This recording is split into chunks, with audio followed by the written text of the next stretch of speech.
engine oils are precisely formulated for meticulously engineered Japanese car engines. We are committed to delivering optimal performance. We fulfill this commitment through 5 ultra-protective benefits known as Quintec Guard. They unleash the peak performance of treasured cars. Drive anywhere with confidence. Feel the excitement in your heart. The highest quality engine oils in the history of IDEMITSU. IDEMITSU IRG 5. Start like a rocket and ship like silk with super bike-proven nano-tailored oil. Ultra-protective Quintec Guard technology distills the wisdom of oil experts. 5 protective benefits in harmony unleash the peak performance of your engine. Nano Silky Tech ensures extra smooth upshifting at high RPM. Rocket starts, silky shifts. IDEMITSU IRG 5.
Engine oils are precisely formulated for meticulously engineered Japanese car engines.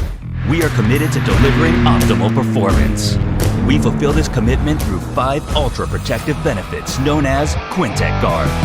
They unleash the peak performance of treasured cars. Drive anywhere with confidence. Feel the excitement in your heart. The highest quality engine oils in the history of IDEMITSU. IDEMITSU IRG 5. Start like a rocket and ship like silk with super bike-proven nano-tailored oil. Ultra-protective Quintec Guard technology distills the wisdom of oil experts. 5 protective benefits in harmony unleash the peak performance of your engine. Nano Silky Tech ensures extra smooth upshifting at high RPM. Rocket starts, silky shifts. IDEMITSU IRG 5.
IDEMITSU engine oils are precisely formulated for meticulously engineered Japanese car engines. We are committed to delivering optimal performance. We fulfill this commitment through 5 ultra-protective benefits known as Quintec Guard. They unleash the peak performance of treasured cars. Drive anywhere with confidence. Feel the excitement in your heart. The highest quality engine oils in the history of IDEMITSU. IDEMITSU IRG 5. Start like a rocket and ship like silk with super bike-proven nano-tailored oil. Ultra-protective Quintec Guard technology distills the wisdom of oil experts. 5 protective benefits in harmony unleash the peak performance of your engine. Nano Silky Tech ensures extra smooth upshifting at high RPM. Rocket starts, silky shifts. IDEMITSU IRG 5.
IDEMITSU engine oils are precisely formulated for meticulously engineered Japanese car engines.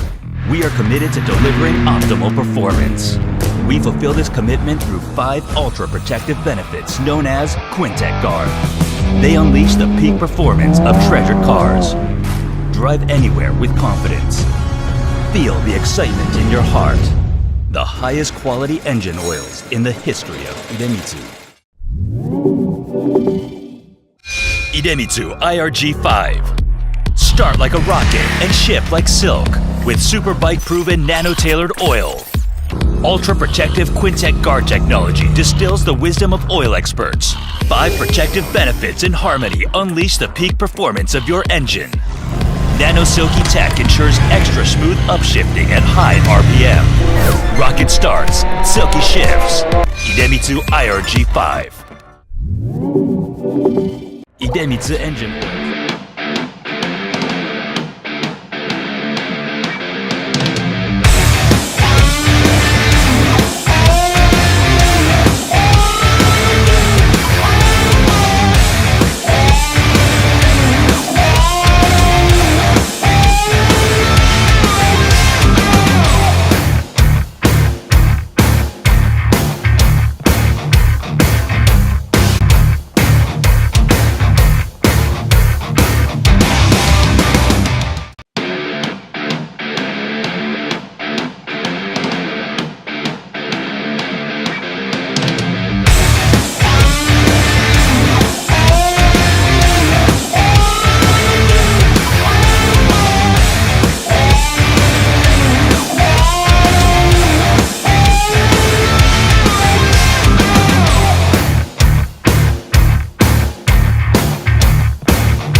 Satu, dua, tiga. Tes suara. Testing, testing, 1, 2, 3. Testing, testing, testing, 1, 2, 3. Testing, testing, testing, 1, 2, 3. Testing, testing, 1, 2, 3. Test, test, mic, check, check, mic.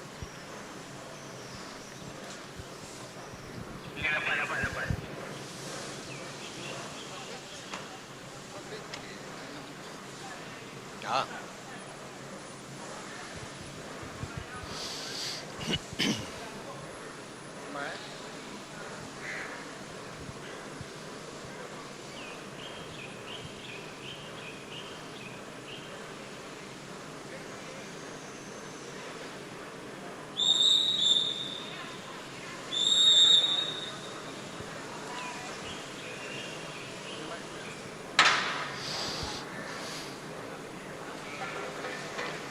Hello and welcome to Sepang International Circuit in Malaysia.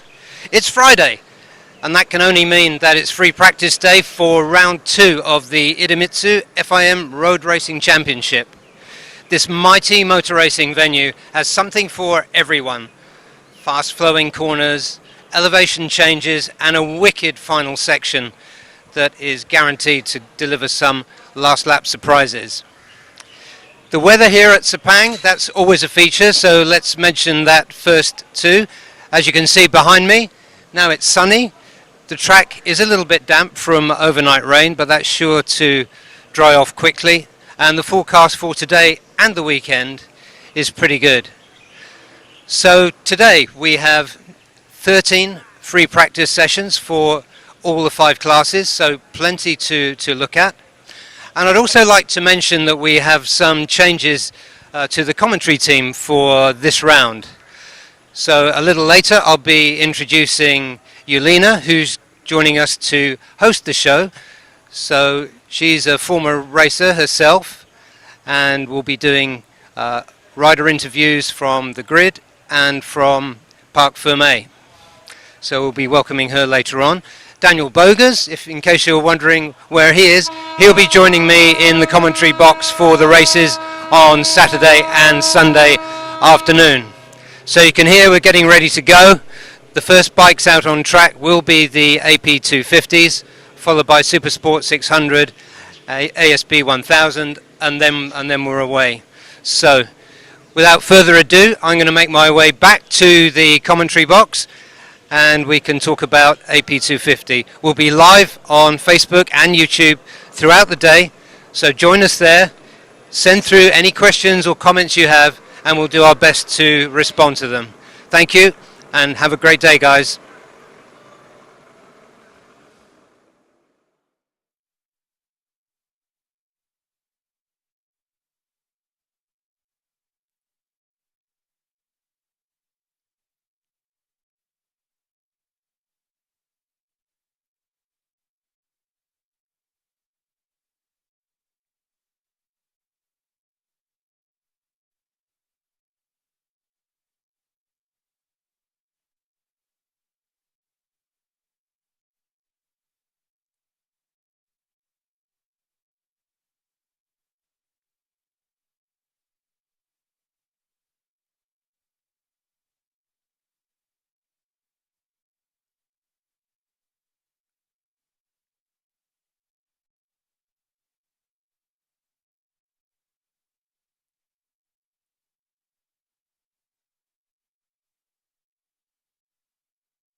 Practice 1 of the Asia Road Racing Championship, and we've just got somebody down, so let's start with that.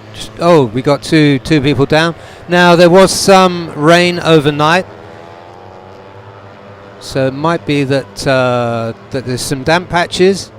Alternatively, it could be resurfacing, which has happened between turn 7 and turn 12, so it's about a third of the track. That surface could still be a little slippery, but 2 riders down there, so we'll wait to see what happens to them. They're both up, so no harm done. No physical harm done anyway.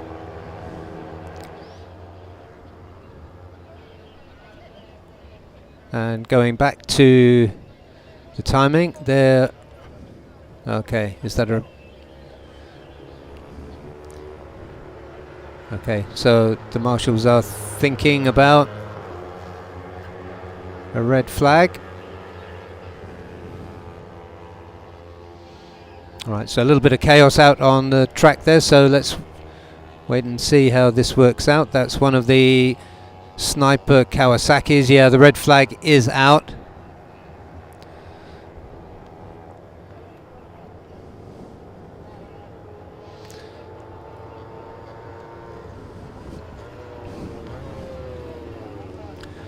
So let's just pull together what's happened when we get some more information as we watch somebody getting away from it all.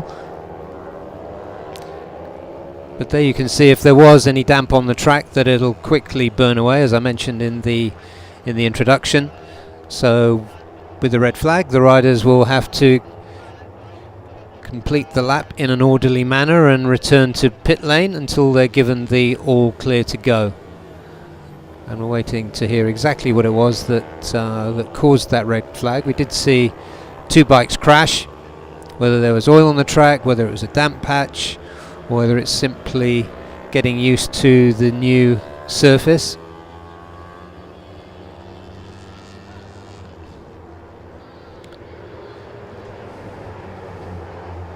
And topping the time sheets before the red flag came out, it was Aiki Iyoshi for the Motor Sniper Manual Tech team, running of course Kawasaki's. In fact, Aiki Iyoshi is the lap record holder here, the race lap record holder for Sepang International Circuit. It's a long lap, this,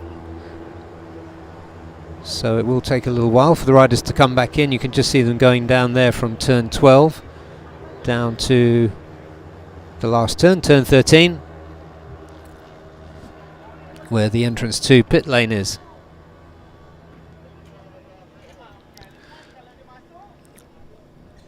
So a little bit of a faltering start to proceedings with the AP250 class.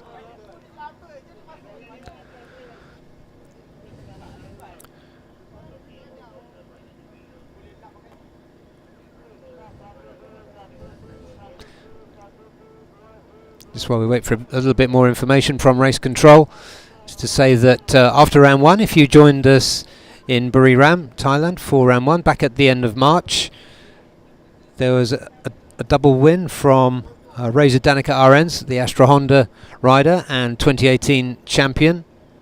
He was really imperious that weekend, didn't put a foot wrong, and took both races comfortably.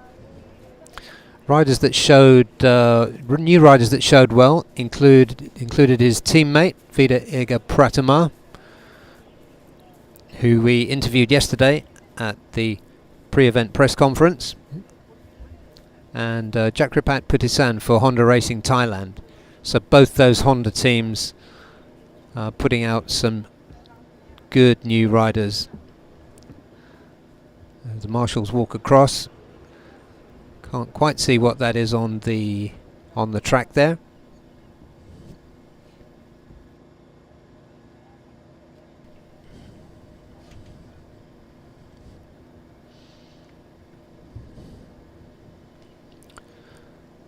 So some good young blood coming in round 1 in the form of Jakripat the Thai, and Vida Iga Pratama from Indonesia. There was another good showing from Cao Vietnam, the Vietnamese rider. We know his quality from what we know here, and from the Asia Talent Cup, where he's taken numerous podiums in the past. But Cao Vietnam had a 4th place in race 2 in Buriram, which I think was his best result in this class.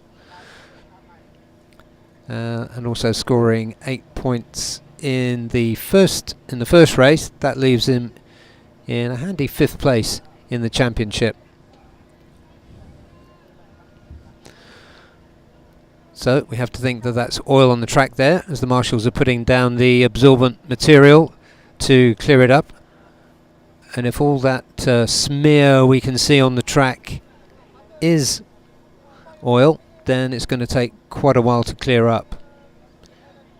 And as you can see, that's pretty much in a place on the track where you don't want it.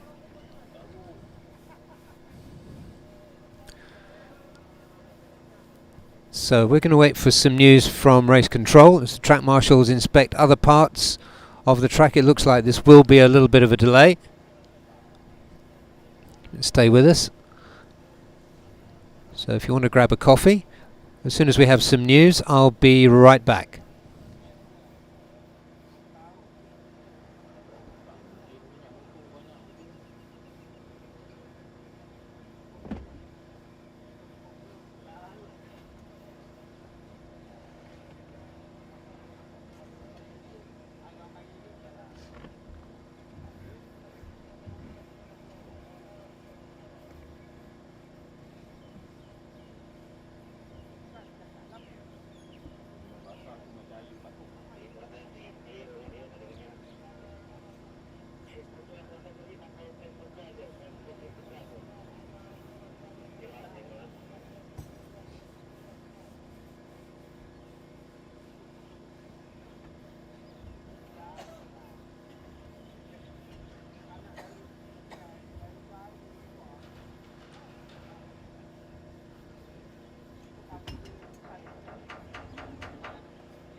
We're back and resuming free practice 1 session for the Asia production AP250s. It was a bit of a false start this morning with a big oil spill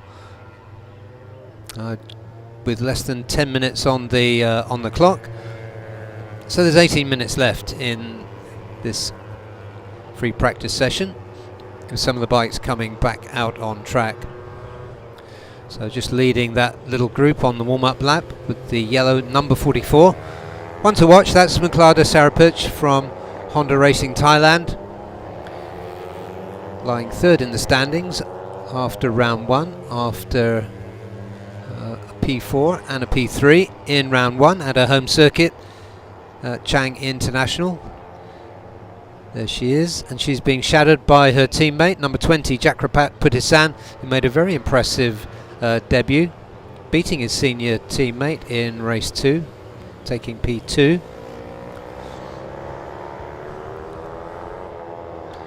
And behind them is, I think, one of the IDEMITSU FIM bikes, but we'll see as they go.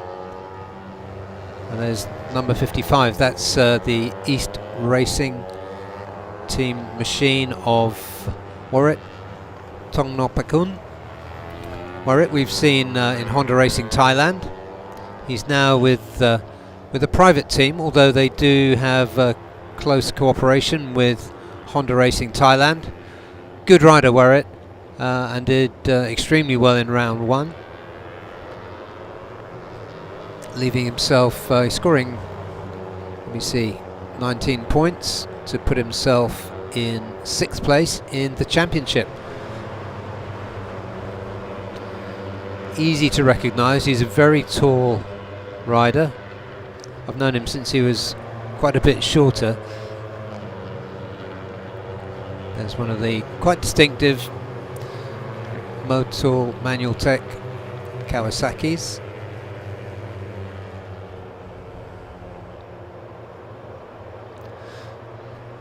And that was number 33, by the way. That's Liu Chun Mei, a rider from, let me get this right, Chinese Taipei.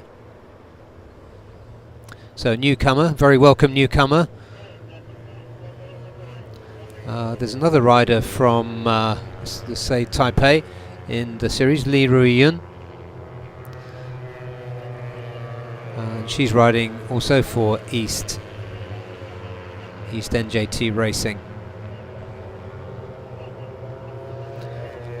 And at the front of that little group is the number 50 machine. That's Kavin Samakintal, Indian rider, new to AP250. He's done quite a bit of racing in India,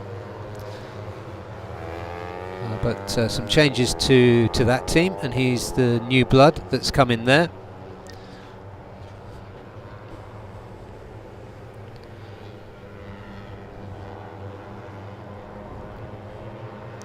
And we're looking then the IDEMITSU FIM bike of Irfan, number 41. He's on a best lap of 2:38.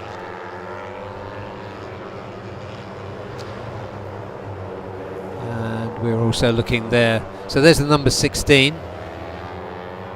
Number 16 bike, that's Irfan Ardiancia, who stepped from 600s back into this class. Had quite a promising outing, but unfortunately was disqualified in race 2. Just getting to know the bikes here. That's another rider worth noting. That's Chihiro Ishii, who's riding for SDG Honda. That, of course, is the team of Haruki Noguchi, who scored a double win in ASB 1000. So they've, as well as running the Superbike, they're also running an AP250 this year and bringing a new young female rider to the series, which is terrific. So we have 1, 2, 3, maybe 4 women in this category now.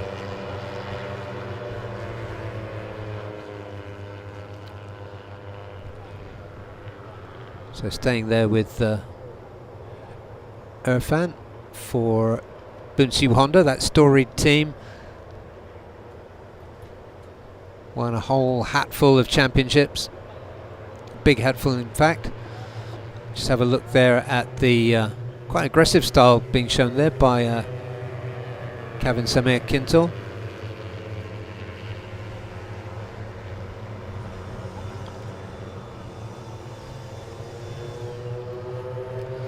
And that's Ferozi, number 36, another bike, another rider that always goes quickly there. That's Ferozi Torakatula. Ferozi's always there or thereabouts, but really needs to put a good weekend together and score some points. He had a DNF, and I think it was a 12th or 13th place in Buriram. So he's got a lot more in him than that, so we'll see if he can bring it out this weekend. Two IDEMITSU Hondas there running together of Irfan and Idlan Hakimi.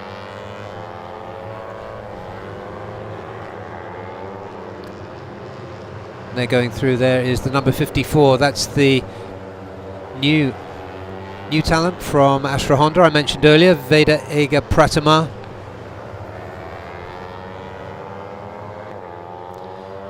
He really made his presence felt in Buriram, taking second place in race 1. So a fantastic debut for him.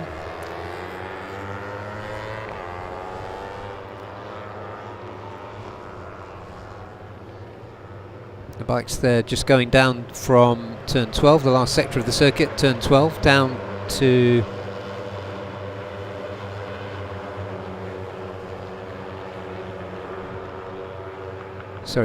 turn 13. We have another shot of the circuit there, nothing much going on there. The circuit has been resurfaced in part from turn 7 through to turn 12. So that's about a third of the circuit, so it's possible that might be a little bit slippery. We'll look at lap times a little bit later.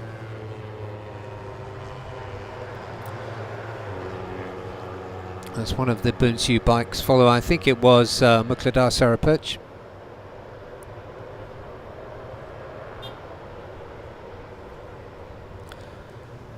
But looking down the timing screens with just over 10 minutes left in this free practice 1 session, we've got Herjanatna Ferdous leading the screens with a 2:26. That's a pretty decent time for this class.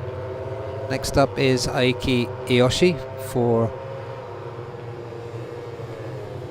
Sniper Motor Manual Tech Kawasaki. It's one of the IDEMITSU riders, just gets a little out of shape there and sensibly moves away to one side.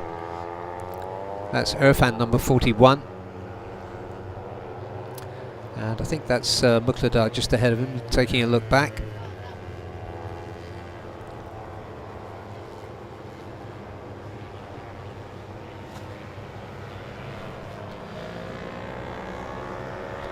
So talking about Motor Sniper Manual Tech, got Aiki Iyoshi and Irfan in P2 and P3 currently. Razor Danica Arends, who scored that immaculate double win in round 1 at Buriram. He's in P4, 0.668 behind.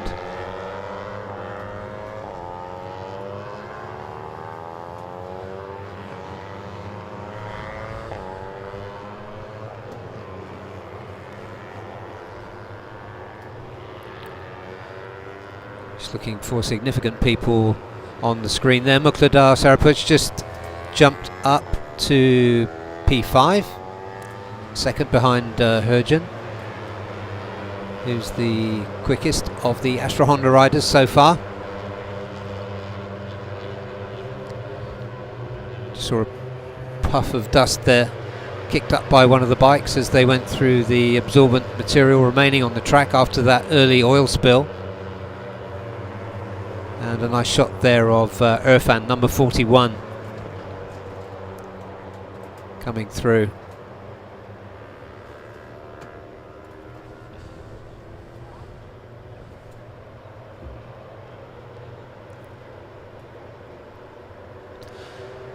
So to be precise, that's Irfan Heikel, the IDEMITSU Bunshu rider. So here he's clear of that group that's being led by Tanat Leon Pliao for Honda Racing Thailand. First sight we've had of him, but they're running 3 bikes, Mukladar, Jakrapat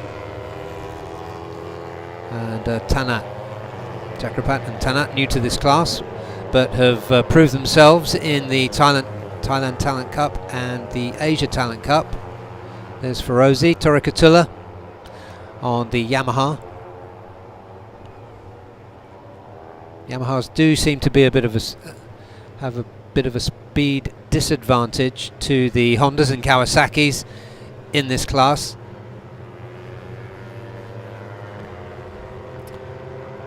That's one of the, can't see who that has just run off, but we continue, and that's the number 16 machine. That's Irfan Ardiancia going through there on the Kawasaki. So watch out for him, easy to spot. Green bike, pink helmet. Number 16. And going through your shot there was number 94, that's Warit Tongnopakun on the East NJT Honda. Very competitive, as I said, in round 1. And there's number 33, Liu Chun Mei, the Taipei rider, also for Motul Sniper.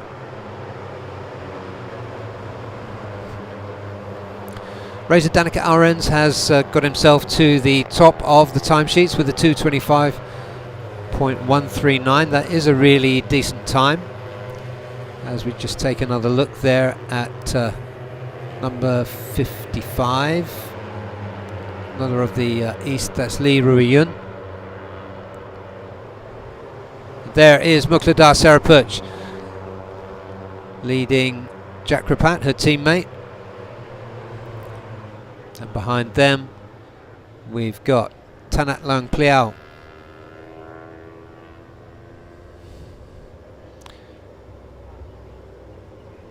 And joining the group there is, that's one of the Bunshu machines.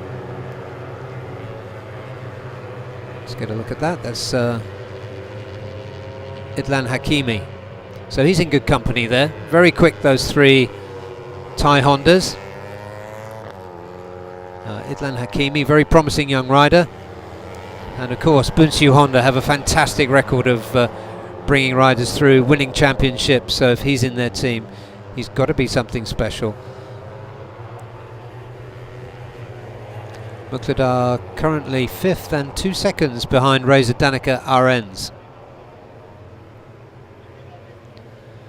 And just to mention one of the regulations here that could affect proceedings this weekend is that Reza Danica, because he got a double win, which earned him 50 points, and because that is more than 25 points ahead of Warit Tongnopakun, who is in 6th place, to even out things, that means he has a rev cut of 500. So he's 500 RPM down, which should slow him down, but doesn't appear to have done too much because he's 1.3 seconds quicker than Irfan Ardiancia, number 16. For Sniper Manual Tech, there goes Ferozi Torakatula crossing the line.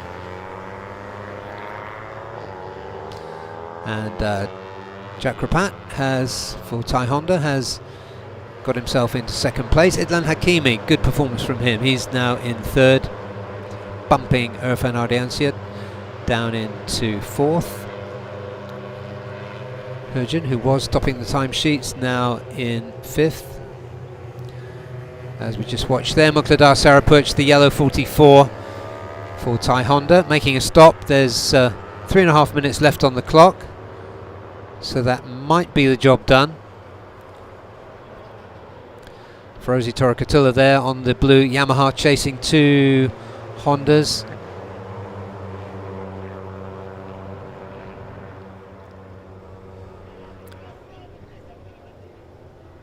the number 20 going through there.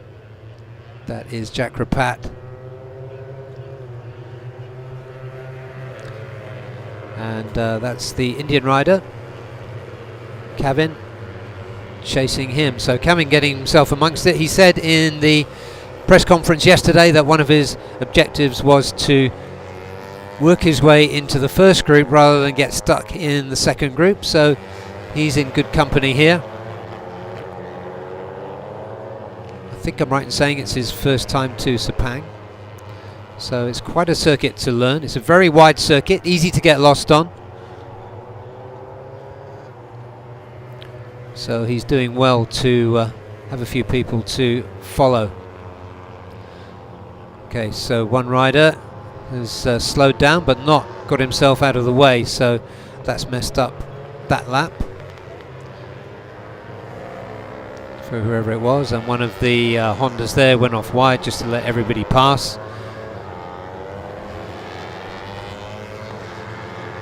So probably a technical problem there. Handout, but really did need to get away from the racing line. Yeah, clearly a technical problem there. So Herjanatna Ferdos, he has got himself back up into P1 on the timing screen with a 2:24, which is a very, very decent time for Sepang. Of course, in this cooler part of the day, we often see the best lap times recorded. And he's ahead of his two teammates. Reza Danica, championship leader, is second, and Vida Ega Pratama is third. Next best is Jack Rapat, followed by Idlan Hakimi. Good performance for him so far, although 2 seconds down on Herjan. As we look then, the number 54 machine, that is Vega Edda, going through there.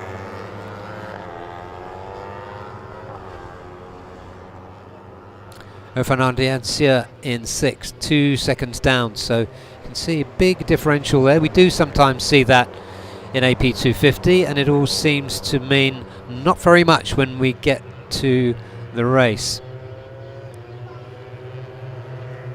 Quite an interesting timing screen here in terms of who's done what, but very good performances there.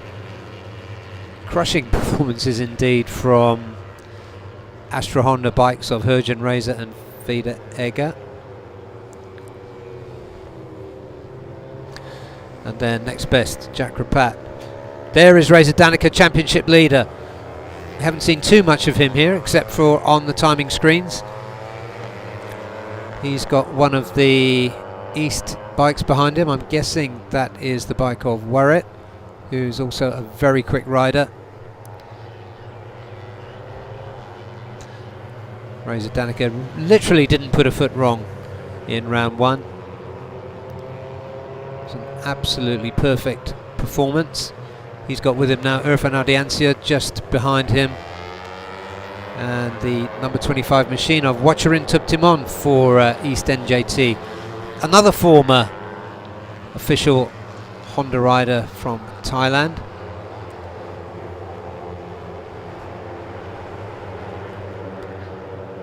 Reza Danica has recently taken a look at the new track at Mandalika in Indonesia, where we'll be later this year,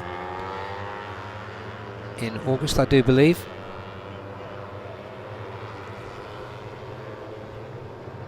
So the checkered flag's out now, so that'll be the job done for this large group of bikes going through. And it is currently an Astra Honda lockout, and nobody really looking like they're going to beat it.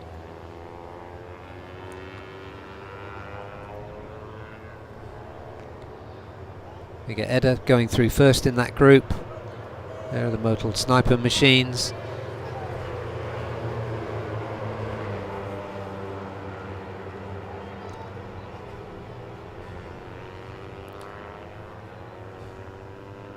So after some very strong performances in round one, another very strong performance in the opening session on free practice day.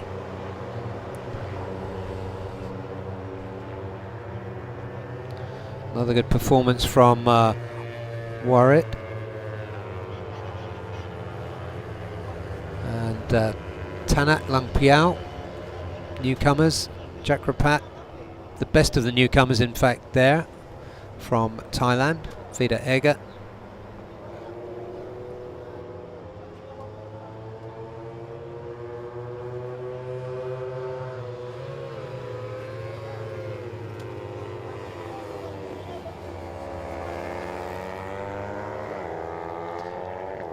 Arif, you got me?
So looking at the results for free practice 1 for the AP 250s.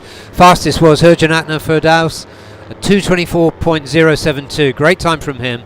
Next up, championship leader Reza Danica RNs 224.6. And the third Astra Honda rider there, newcomer Vida Ega Pratama. P4, Jakrapat Pudisan for Thai Honda. Idlan Hakimi for Bunsu Honda in 5th. Irfan Ardiansiyar 6th. 7th place, Warit Tongnapakun for East NJT Racing, and Tanat Longpiao for Honda Racing Thailand in P8.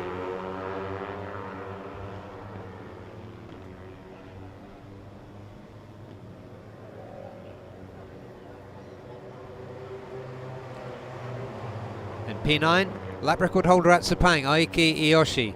10th, Mukladar Serapich, about 2 seconds off the pace. Wayu Nugroho in P11. Irfan Haiko for Bunsu Honda number 12. Watcherin Tub Timon for East NJT 13th. 14th, Ferozi Torakatula, Yamaha Racing Indonesia. And Liu Chun Mei for Motul Sliper Manual Tech. That's the top 15.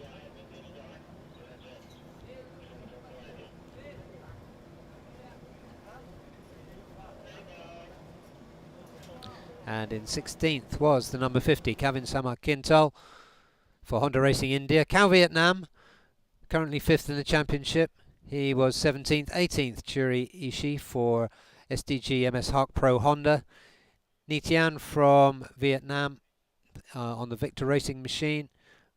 And Nitian from China on that machine. 20th, Mohsin Paramban, Honda Racing India. Alif Adamsia. And rounding off here, Lee Ruiyun for East NJT, the rider from Taipei. So we're going to take a very short break. There was quite a long delay for that oil spill early in that session, so we'll keep you up to date with any revisions to the timetable. We'll be back with free practice 1 for Supersport 600, so stay with us.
Sepang International Circuit. We're here, of course, for round 2 of the IDEMITSU FIM Asia Road Racing Championship, and we are back on track now with the second session of the day, which, as you can see, is the Supersport 600 class, free practice 1. There's a little delay in the schedule after an oil spill early in the first session, the AP250 free practice 1. But we're taking some short breaks in order to try and make up the time.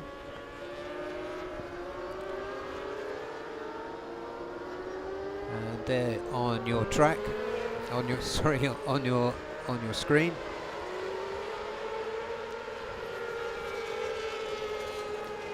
I think that was Azroy Hakim Anwar, one of 3 in a very strong Bunsu Honda garage, and he's just behind there Helmi Azman, who just missed the championship last season to Andy Farid Izdihar.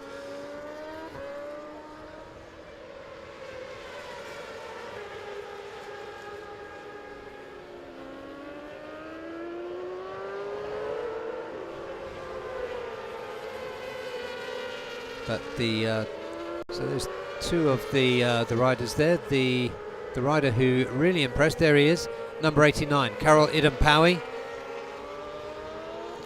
He was on superb form in Thailand for round 1 after really dominating the official pre-season test and free practice and qualifying. He took a win in race 1 and P2 in race 2. So the resurgent Super Kip, Karol Idampawi, chasing his teammate there, Helmi Azman.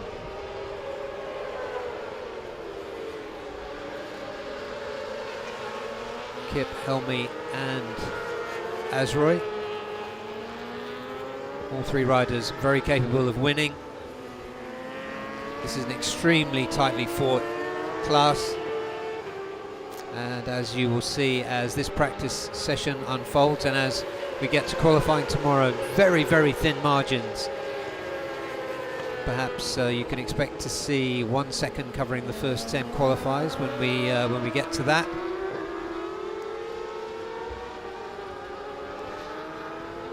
But early in the session, you can see Adananta Putra, who has stepped up from AP250s for Astra Honda.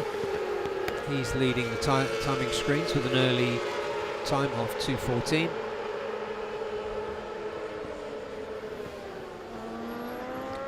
It's Galang Hendra, number 99,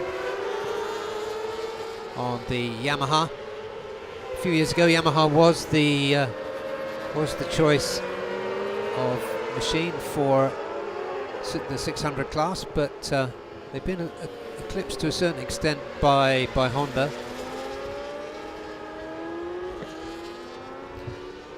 And that's Afifan Ran, who of course has stepped up from Underbone 150s. An experienced rider, really knows his way around Sepang, of course, it's his local circuit, but it looks very different on a 600 to the way it looks on an Underbone 150. And there is the race 2 winner from round 1 in Buriram, Nakarin Atirapuvapat, the number 41 bike.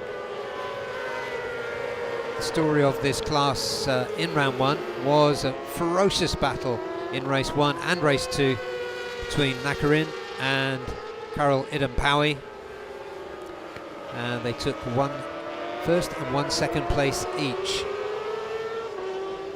to put themselves even on the points total. Although it's not his home circuit, Nakarin does know his way around Sepang very well. Former Moto3 rider, as indeed his current chief rival in this in the early stages of this championship is Karol Idampawi. So some real quality in this field.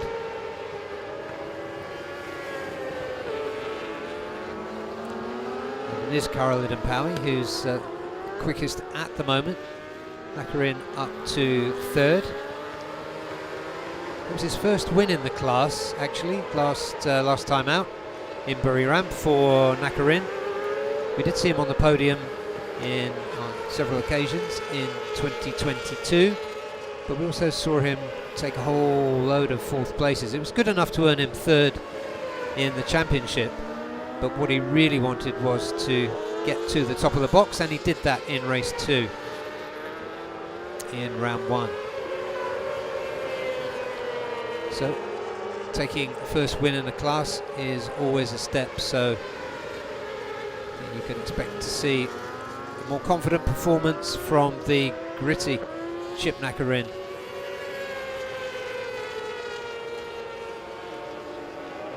So Kip heads the timing screen at the moment, followed by Azroy Anouar. Helmi Asman is currently third. Nakarin just jumped up into second place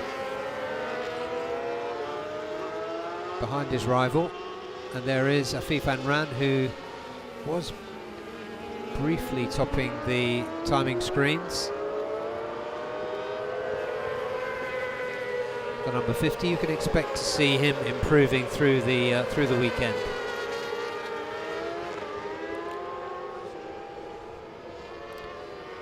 So 2 Yamahas now braking there for turn 13, the final turn, and that is Afifan Ran and the number 222 Sha-Jun Tong, Chinese rider for Victor Racing MLT Yamaha. Good to see a Chinese rider coming into this class. We will of course be in China. We're scheduled to be in China in early October this year to Zhuhai International Circuit. We haven't been there since 2019, but with COVID restrictions lifted, we'll be back to that really important catchment area for this championship, as we watch once again Karol Idampawi, who maintains an advantage at the top. Let's see. I haven't got sector information on the screen at the moment, but he didn't better his lap, but he retains his advantage. He's got Helmi Asman behind him. Helmi, who narrowly lost the championship last year after having led it for most of 2022 to Andy Farid Izdihar, who has stepped up to ASB 1000. Talking about stepping up and stepping down, the number 31 there is Gary Salim, who was in Superbikes last year, being tracked by Azroy Hakim Anouar for Bunsu Honda. Azroy won here in round 4 last year.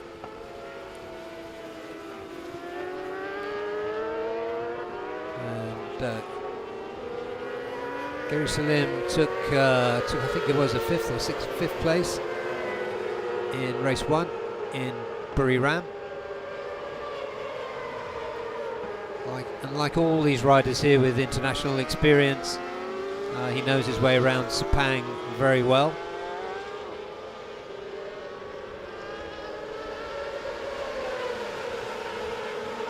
So Nakarin has just jumped to the top.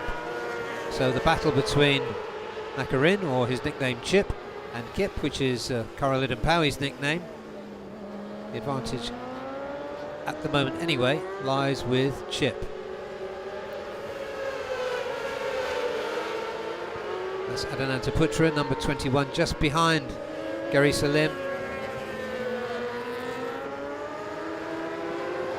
2 Astra machines there. And there is, first time we've seen him in the session, Ratapong Willarot, the 2018 Supersport 600 champion. He hasn't quite recaptured that form, but always looks threatening. He ran close to the front at Chang International Circuit in round 1. but faded in both races, unfortunately. So we're looking to see a stronger performance this weekend from Ratapong as he crosses the line.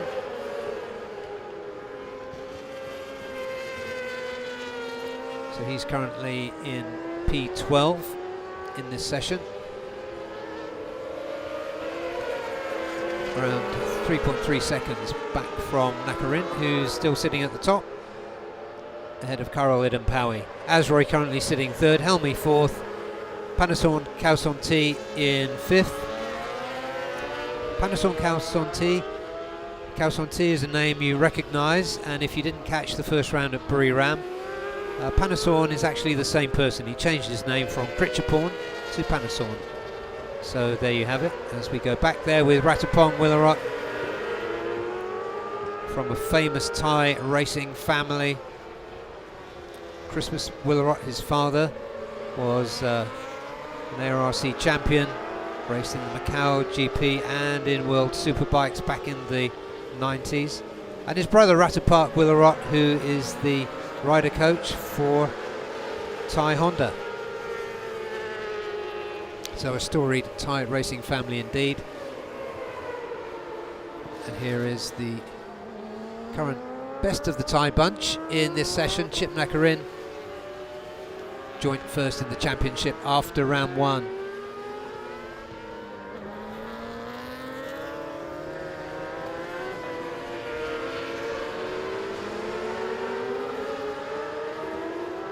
So the first four quite narrowly spaced, 0.3 covering them, and then there's a little gap back to Panason, Adananta Putra 2 seconds behind. So there's a much bigger gap between the fastest bikes and the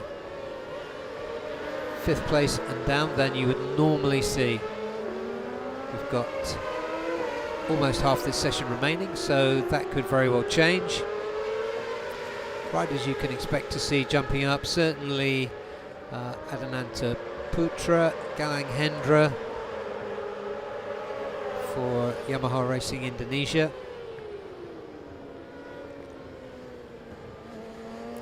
Currently in ninth is Soichiro Minamoto, the Japanese rider that we've seen previously as a wild card, but is running the full season this year for Yamaha Gen Blue Racing ASEAN.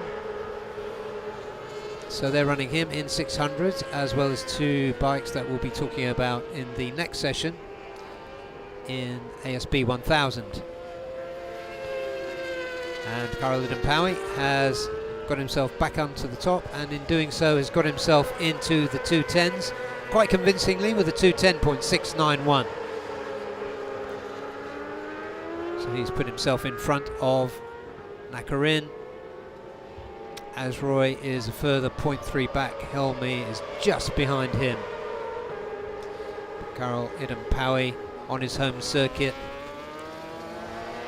Last season was a tricky one for him. He had injuries and it was his first season back, and he didn't get the results he had been looking for, but my goodness, something happened over the winter and he was on incredibly strong form in round one. And here he is carrying it to his home ground.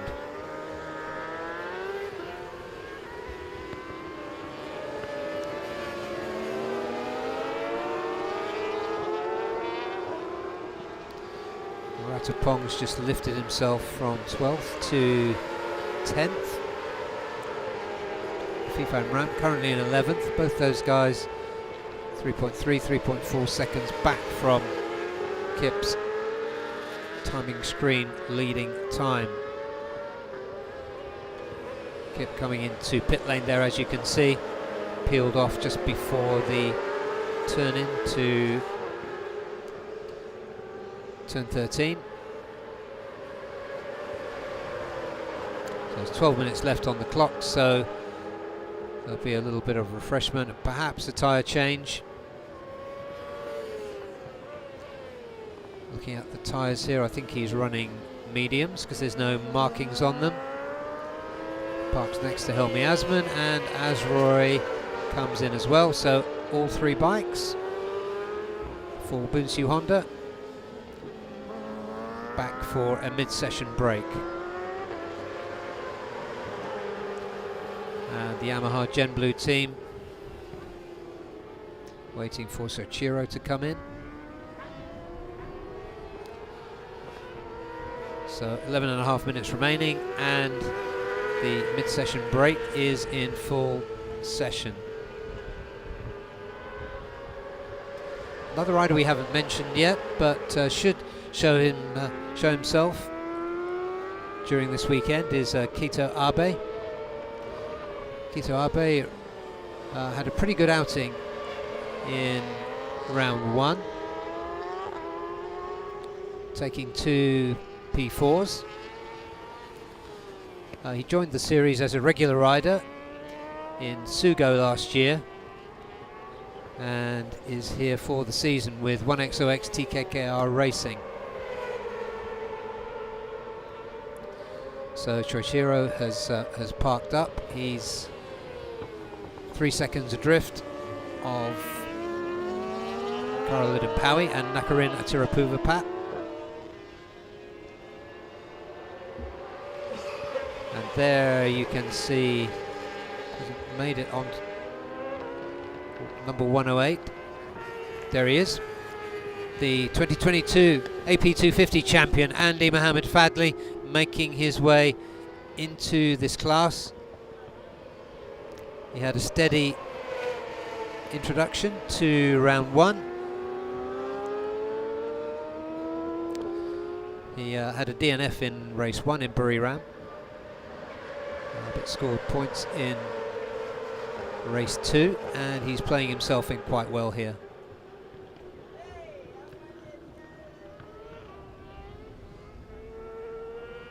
Andy Fadli, a lot of us, including myself, were campaigning for him to step up into 600s for a couple of years after he first won the AP250 championship. He's made it now. He's made it now with Yamaha Racing Indonesia. So lining up with Galang Hendra, so 2 very, very high quality riders on those Yamahas. So let's hope they can put themselves among the Hondas, who are currently looking quite dominant on the timing screen.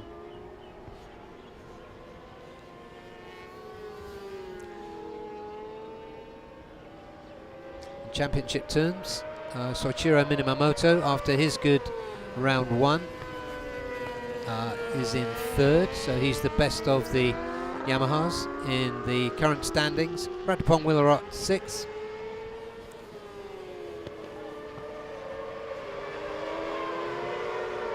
At the bottom of the timing screen there is this man right on cue, Shajun Tong, 7 seconds adrift. But a new rider to the series. It's good to have a Chinese rider in the series and in this class.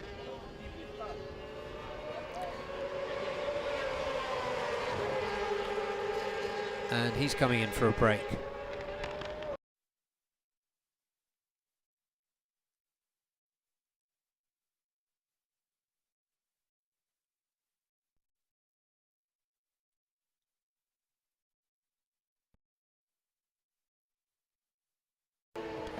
Just less than 8 minutes remaining.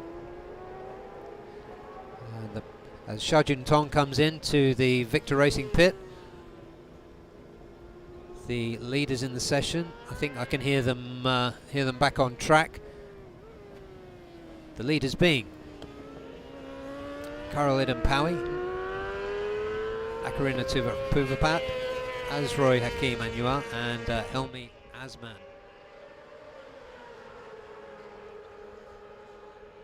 Those first 4 are clear of Panasonic Kalsonti, the Thai Honda rider. Kito Abe, who's come up into 6th, although 2.2 seconds adrift.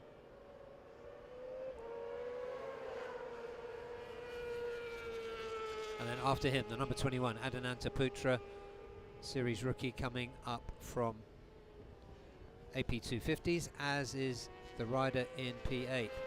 for Yamaha Racing Indonesia. Andy Muhammad Fadli. Galing Hendra, the immensely experienced Indonesian rider, also for the official Yamaha team, the number 99, 2.5 seconds behind currently. And he's just ahead of Gary Salim. And then Soichiro Minamoto, 3 seconds back from Kip. So plenty of scope for some of those riders to close the gap.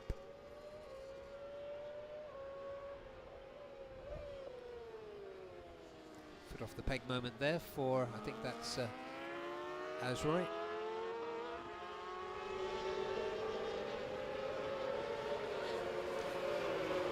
He took a cheeky win in race 2 at round 4 at Sepang last year from his teammate Helmi Asman, showing him the peace sign as they crossed the line. They're pretty much inseparable on and off track, those two.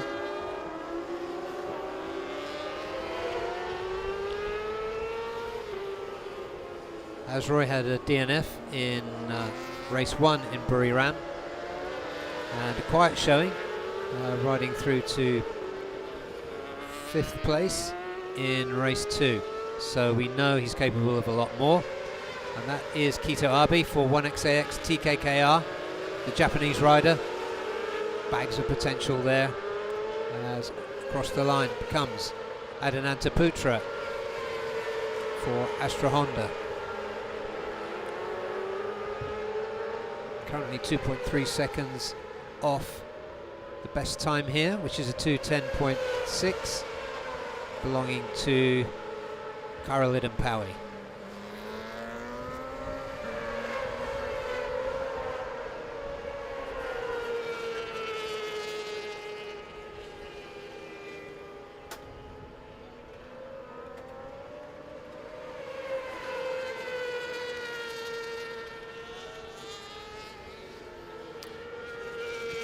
So 2 riders here we're expecting to jump up are Soichiro Minamoto, currently 3 seconds off, and Ratapong Willarot for Yamaha Racing Thailand, who's currently in P13. 3.3 seconds off the pace. Let's just stay here with Adananta Putra. We know him well from AP250s. Astra Honda are incredibly good at bringing talent through the system, and if you look at the sweep of the categories here in ARRC, you can see a new rider, Vigor Pratama, who's come into AP250s, joining Herjan and Reza Danica. Adananta is ahead in the 600s now. They have a whole bunch of riders they're bringing through using the Asia Talent Cup.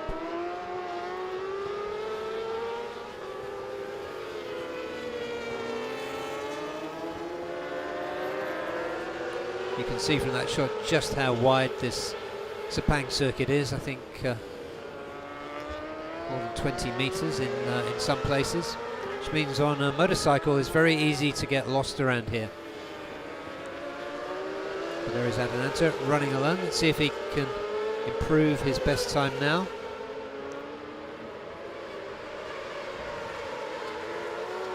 Yep, he's improved. Moved up to 6th position. Right in the middle of your screen there is Helmi Asman, who led the championship for much of this season, before just missing out on a count back at the last round to Andy Farid. Karolidin Pawi just at the front there. There's Helmi Asman. There's Afifan Ram, the number 50 on the Indonesian Yamaha, just sliding into turn 1 ahead of Kito Abe.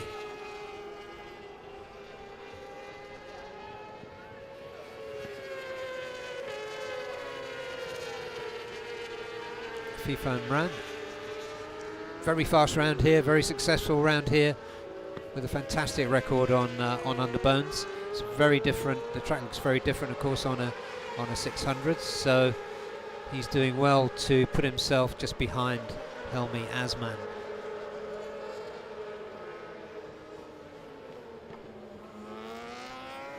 ARRC keeping himself in the mix there, half a second off his teammate. And Nakarina Tirapuvapat holding on in second place on the standings. ARRC more than capable of putting himself to the top.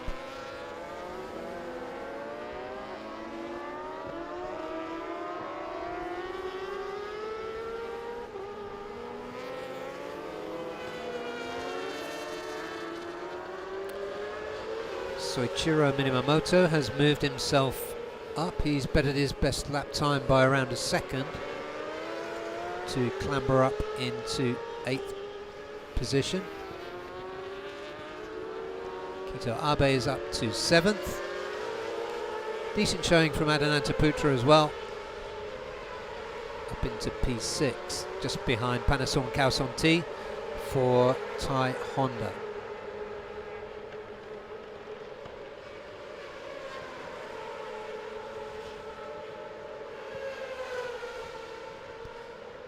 There goes ARRC. He got himself a wildcard ride in Moto 2 at Sepang last year. Very well earned. He comes across the line now. Can he improve? Not quite. So he's still 0.3, almost 0.4 off the best time of his teammate, Karol Idampawi.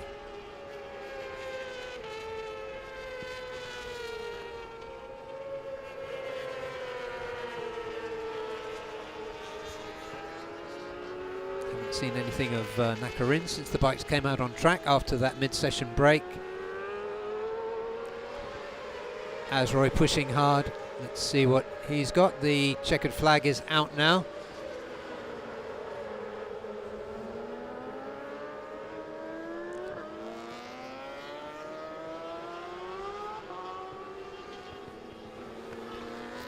So checkered flag's out now. There goes Ratapong to complete the session.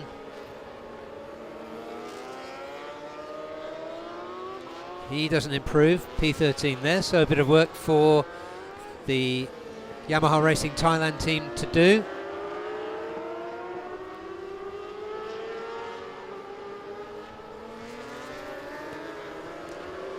So it's looks like that 210.501 does it for Karol Idampawi of Bunsu Honda for this session.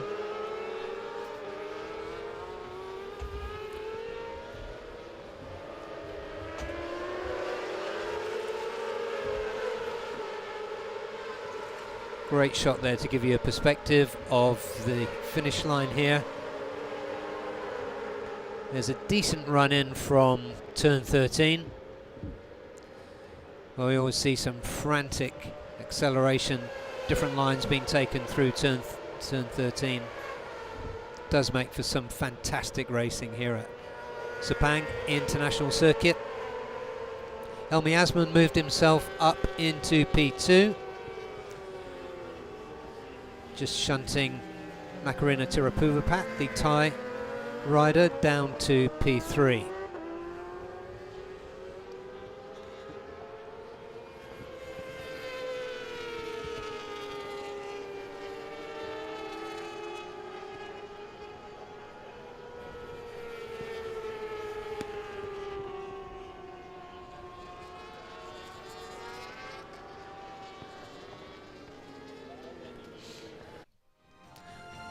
Let's take a look at the provisional results for free practice 1 for Supersport 600. And there it is, Karol Idampawi just bettered his best lap time last time around, 210.439. Second place on the last lap was Helmi Asman, his teammate Nakarina Tirapuvapat for Honda Racing Thailand in P3. Fourth, ARRC Hakim Anwar for Bunsu Honda, Panasonic Kaosonti for Honda Racing Thailand in 5th. Sixth, Adananta Putra. Good performance from him. Kito Abe 7th, and Soichiro Minamoto for Yamaha Gen Blue Racing in P8. 9th, Ahmad Afif Amran, decent showing from him with a 212.9. Andy Mohammed Fadli Another newcomer to the class, 2:13 in 10th place, Galanghandra Pratama in 11th, 12th Gary Salim, 13th Ratapong Willarot, and 14th Shah Juntong, the Chinese rider, with a 2:17. That completes it for free practice 1. We'll be back in just a few minutes with the first free practice session for ASB 1000. So stay with us.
Welcome back, and we are 10 minutes into the free practice 1 session for the ASB 1000 class.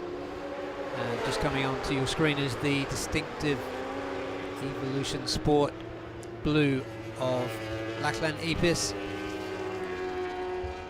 Lachlan, who featured in ARRC a few years back and is now here for the season, happily to say, on this immaculate looking BMW.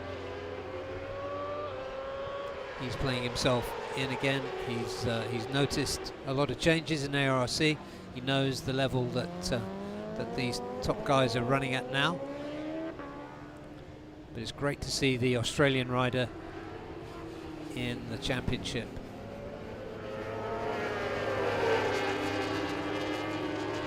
So his best time currently 2:14, so he's playing himself in. This is a 40-minute session and we're 10 minutes into it. Running a clear visor there, so a good shot of the eyes as it goes through turn 12. Oh no, sorry, turn 12.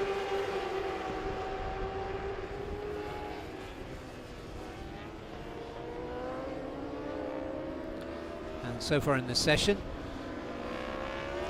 the Malaysian ASB 1000 champion Zakwan Zaidi is in P1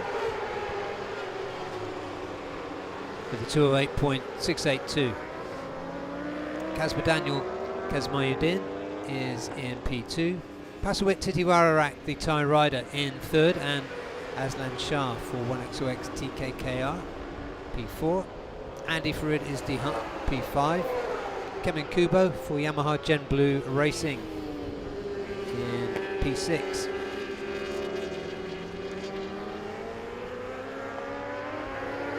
So just looking at what we've got on the screen there, there is certainly one to watch. That's Anthony West for Victor Racing Team.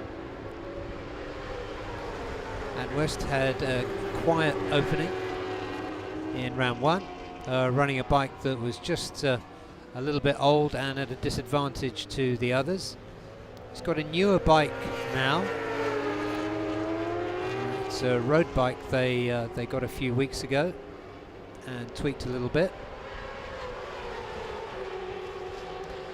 So we're hoping that Ant West will be further up the order this time around. And we're just looking there at Aslan Shah, Kamaruzaman, the 2019 champion. That was the first year we had super bikes in the Asia Road Racing Championship. He's coming in to take a break after 13 minutes.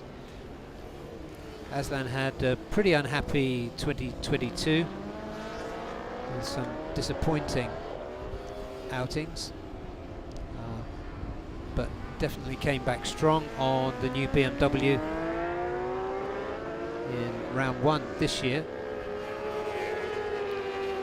coming in with a 2nd place and 3rd place finishes in Buriram to put himself 3rd in the championship and announcing himself once again as a contender. And there is Kemen Kubo, Thai rider, coming in as Kasper Daniel's teammate for this season. He was in Moto2 last season and it's good to see him back in Asia, the young Thai rider. Currently on a something like a 2:10.8.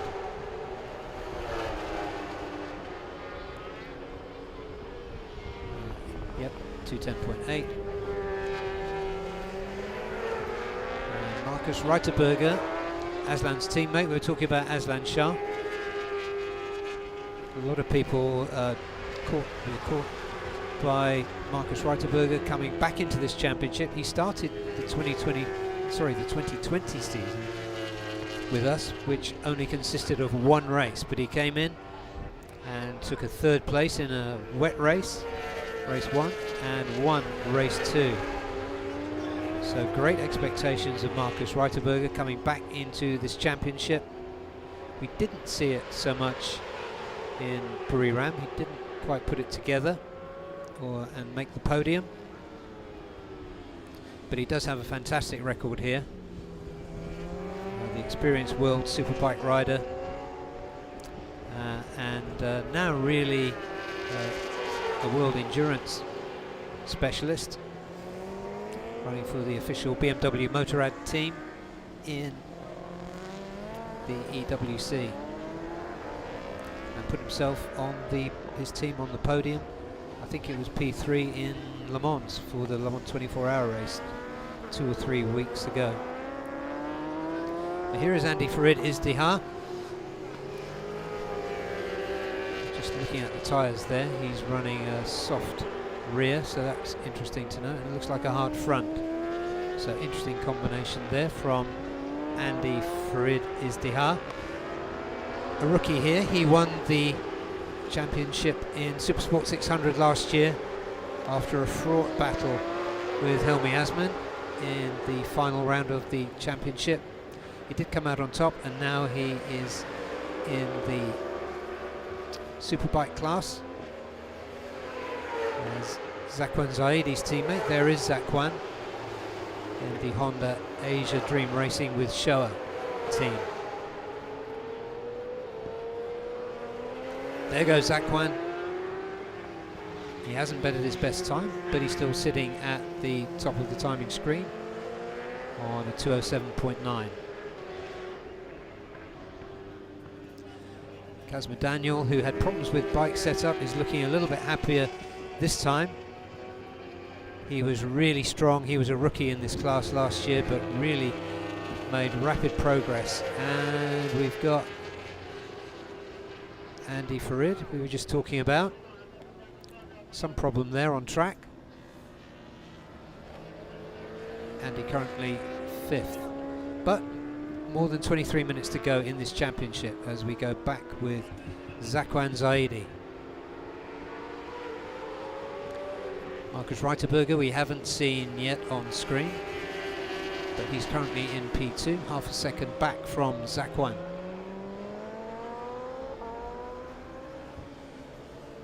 Pasawet Titiwarak, he was also a rookie last season.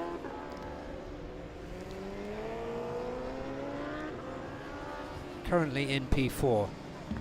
He had his home race in round 1, of course, in Buriram, but didn't really put the results together, so he needs to show something here as well.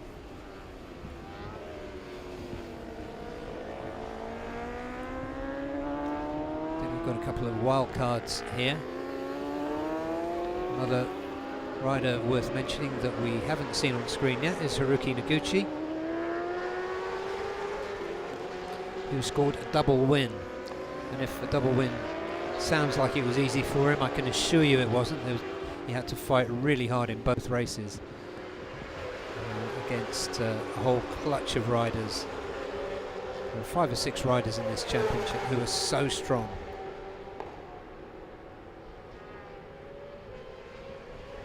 There is Marcus Reiterberger, thank you. And he's just jumped to the top of the timing screens, just kissing 2:07. So he's 0.3, as we mentioned. He's got a great record here in ARRC. He has only seen him at Sepang once, but he scored a P3 and a P1 and has put himself back at the top here. There he is, fresh from Le Mans World Endurance podium. But I think he's going to take a break. Oh, or is that a mechanical problem? Yeah, it's a mechanical problem for Marcus Reiterberger. There's a little puff of smoke from that BMW. So he's not going to better his time. So hopefully nothing, he's coming off track. So sensible precautionary measure.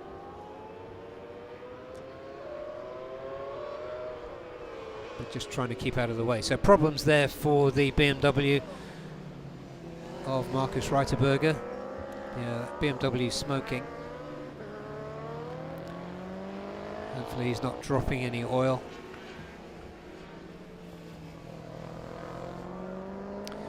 taking a good look around. So he sits at the top of the timing screen, but isn't going to improve yet unless 1XOX TKKR can put that BMW engine back together again. There is Haruki Noguchi, the championship leader. Haruki currently 3.2 seconds down, which means he hasn't really gone to work yet. But there he is on that distinctive SDG Hawk Pro Honda. Number 73, yellow helmet with the big cartoon eyes.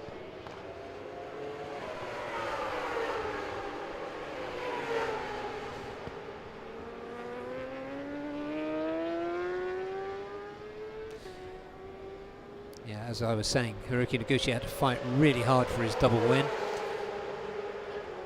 But it was revealing that after terrible injury he suffered, spinal injury, in a crash at Suzuka in a Japanese race at the end of last season. There were real concerns for him, but he did come back.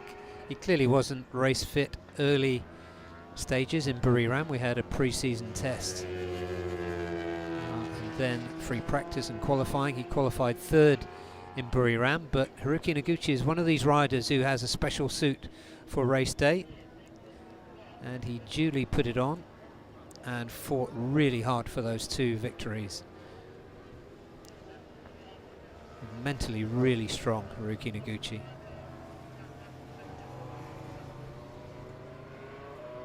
As he jumps off, there could very well be more riders stopping, and you can see Haruki's Honda also running a hard front and a soft rear.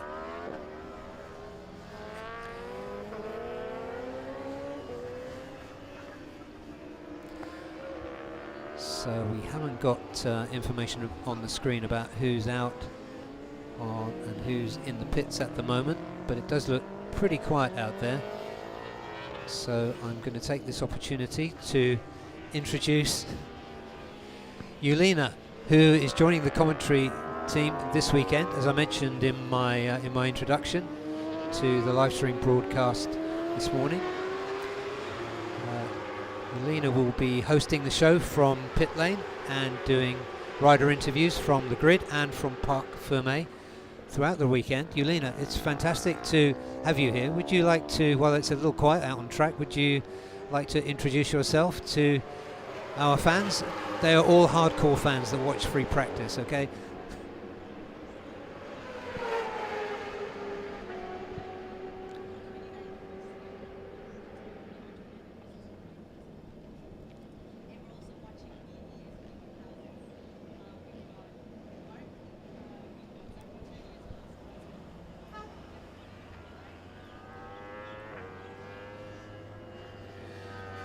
There is Anne West on the screen. Sorry, a little technical glitch with the equipment there. Yulina.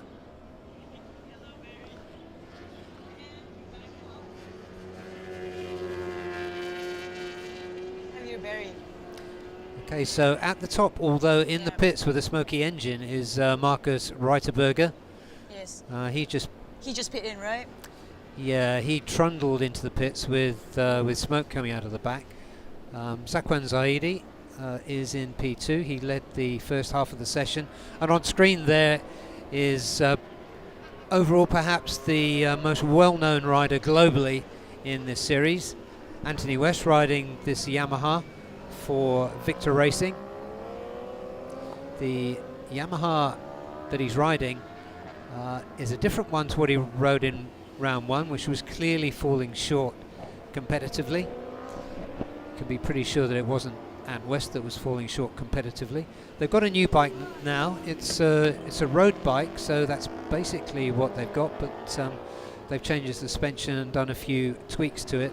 But he's hoping to turn in a better performance this weekend. So, Yulina, you have raced here at Sepang. Yes, I have. Tell us what you tell us your impressions of the circuit, and perhaps say something to the audience about what you've done and what you're looking forward to this weekend. Well, Barry, as you know, anything can happen in racing, so it's really too early to tell.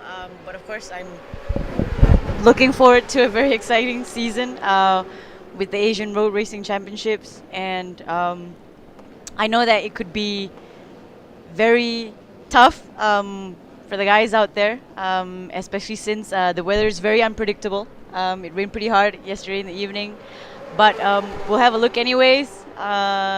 What's in store for us. I am excited to see what we have for this season, especially in the Sepang round, because I know in the World Championships it rains pretty often, or it rains almost every season, I think. So yes, I am looking forward to see how the riders will do, because we have riders from all walks of Asia. We have them coming from Australia, from Japan, China, Thailand, India, Indonesia, you name it. And I'm really looking forward to see all kinds of Asian talent right here in Sepang Circuit. Well, on your screen there is some Asian talent. That's Jakrit Swangsawat, the Thai rider riding for East NJT Racing, the privateer Thai team, but a very well resourced and equipped one. They put a wildcard rider into the final round of 2022 last season, and when it rained, he was running slicks. It dried out, and he took the race. So East NJT definitely a team to watch. They're also running 3 bikes in AP 250. Jakrit Swangsawat, really good, very experienced rider, and down then is Aslan Shah. That looks like a fairly quick crash there, and the ground looks pretty soggy there. Let's take a look. Yelena, you can vision this crash. Yes, I can. And there you go, takes the turn. Experiences a low side, slides into the grass. And let's see, gets up. Now we do have a new surface on the track between turn 7 and turn 12. Right. So it could be slippery, and there's another rider down. Yes. So let's see if there's something else that could be causing this. That's Yes. Lachlan Epis for Evolution Sports in the gravel. No harm done. All the marshals need to do is to drag it out of the gravel. Yes. And first time we've seen him in this session. But there's Kazma Udin. I think that Yamaha is also running hard, definitely a soft rear. Is that a hard front? I'm not sure. Or it could be a medium. Hopefully he's going to get that machine, that R1, sorted out this weekend. And there is Haruki Noguchi on a mission. Hard front, soft rear, which most of the Hondas seem to be running. Haruki currently 3.2 seconds off the pace, but fear not, he won't stay there. Very distinctive, aggressive style he's got getting off the bike. You look at his style on the bike, but actually the bike goes very smoothly. He's kind of climbing all over it, but the bike is pretty rock solid. Got incredible corner speed, Haruki Noguchi, which carried him a long way last season. But this season he noted the extra speed of his Honda rivals and the BMWs. There he goes to bump himself up the timing screens. 2:10.3. Yes, well, Haruki is definitely one Japanese rider in the ASB thousands to look out for. And there he goes, he just passed the first turn, I believe. Second, third.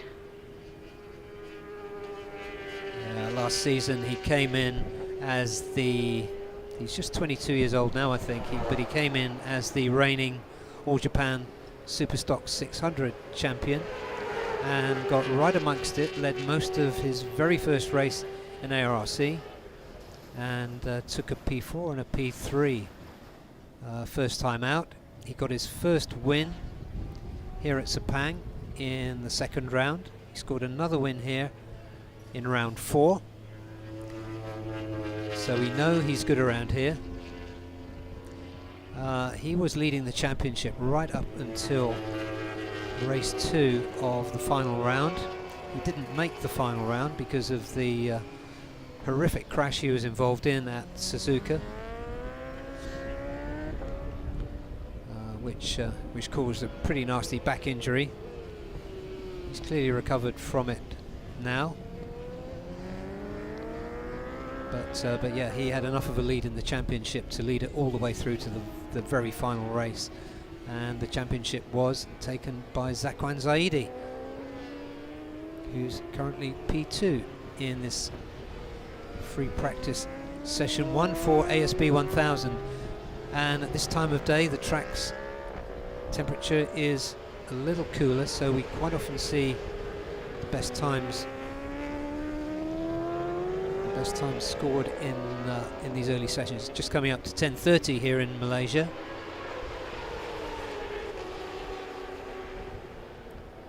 Another lap to complete from Haruki. So that was a 2:09. I think the timing screens are running a little behind. No, but it looks like he's going pretty hard there. Even with his back injury, he's still sitting in the top 10. And in the last round as well in Buriram, he made it 5th in the practice round. So definitely a contender to look for. Yeah, Haruki Noguchi, he's always fast. He'll mark my words, he'll put himself on the front row, and he'll outperform that on race days. Well, yes, it's really too early to tell. It's only warm-ups and practice sessions. And there is Kazma on screen riding for Gen Blue Yamaha ASEAN Racing Team. A very quiet session with a few bike setup problems in round 1, but if he continues the form that we saw in the latter stages of 2022, then you can expect to see Kazma on the podium, if not on the top step. Well, yes, our young Malaysian is only just almost 2 seconds off mark. Our first rider, or our first pilot sitting in the front line, and we expect that he will do much better than the round in Buriram. For sure, you can see some quite big gaps on the timing screen there. Yes, he looks fairly comfortable, or more than fairly comfortable. It is his home ground after all. Yeah, although that gap back to the top of the timing screens, which is currently Marcus Reiterberger, is surprisingly large. So hopefully we'll see Kazma happier with his Yamaha this weekend and pushing for the top. But I don't think so far, and we've had how long, 23 minutes of this practice session. I don't think we've seen anything that gives us some real pointers for what we can expect this weekend.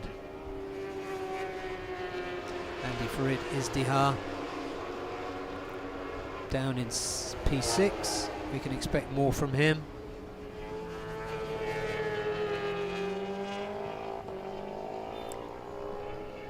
Yeah, Kazma didn't better his time then as he goes off on another lap. So the session does feel a little quiet. Well, as we've also had one Australian rider, Laklani Pis, as well as our Malaysian Azlan Shah, down earlier in the grass, around at turn 7 and 8 you mentioned, Barry, where they had just resurfaced the area. Yeah, we had an oil spill there as well in the very first free practice session, less than 10 minutes into the AP 250s. There was a big oil spill there. You would have seen the remains of the absorbent material they put down. Nice close up there of Haruki Noguchi. But this isn't a flying lap for him.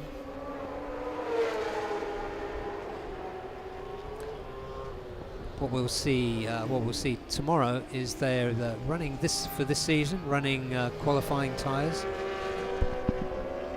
in ASB 1000 and Supersport 600, which has added a little bit of spice to the practice sessions.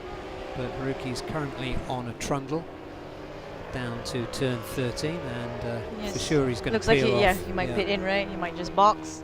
We've got less than 6 minutes on the clock, and expect some riders to pit in at this time. No sight of Aslan Shah. Neither do I see Khani Piss again.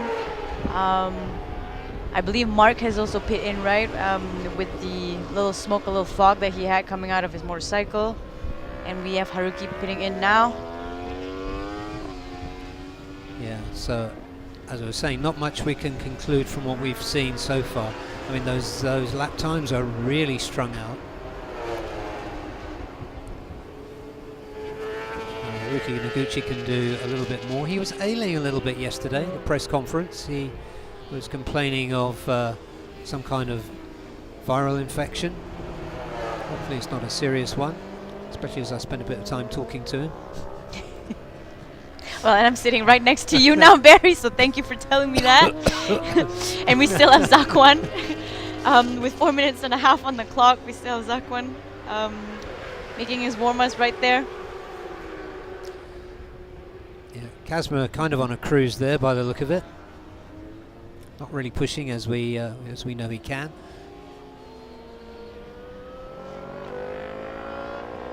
Mix it through to 5, 6. So most of the significant work in this session seems to have been done early on, unless Zakwan's got an answer. Zakwan, do you really want to stay in P2? What have you got?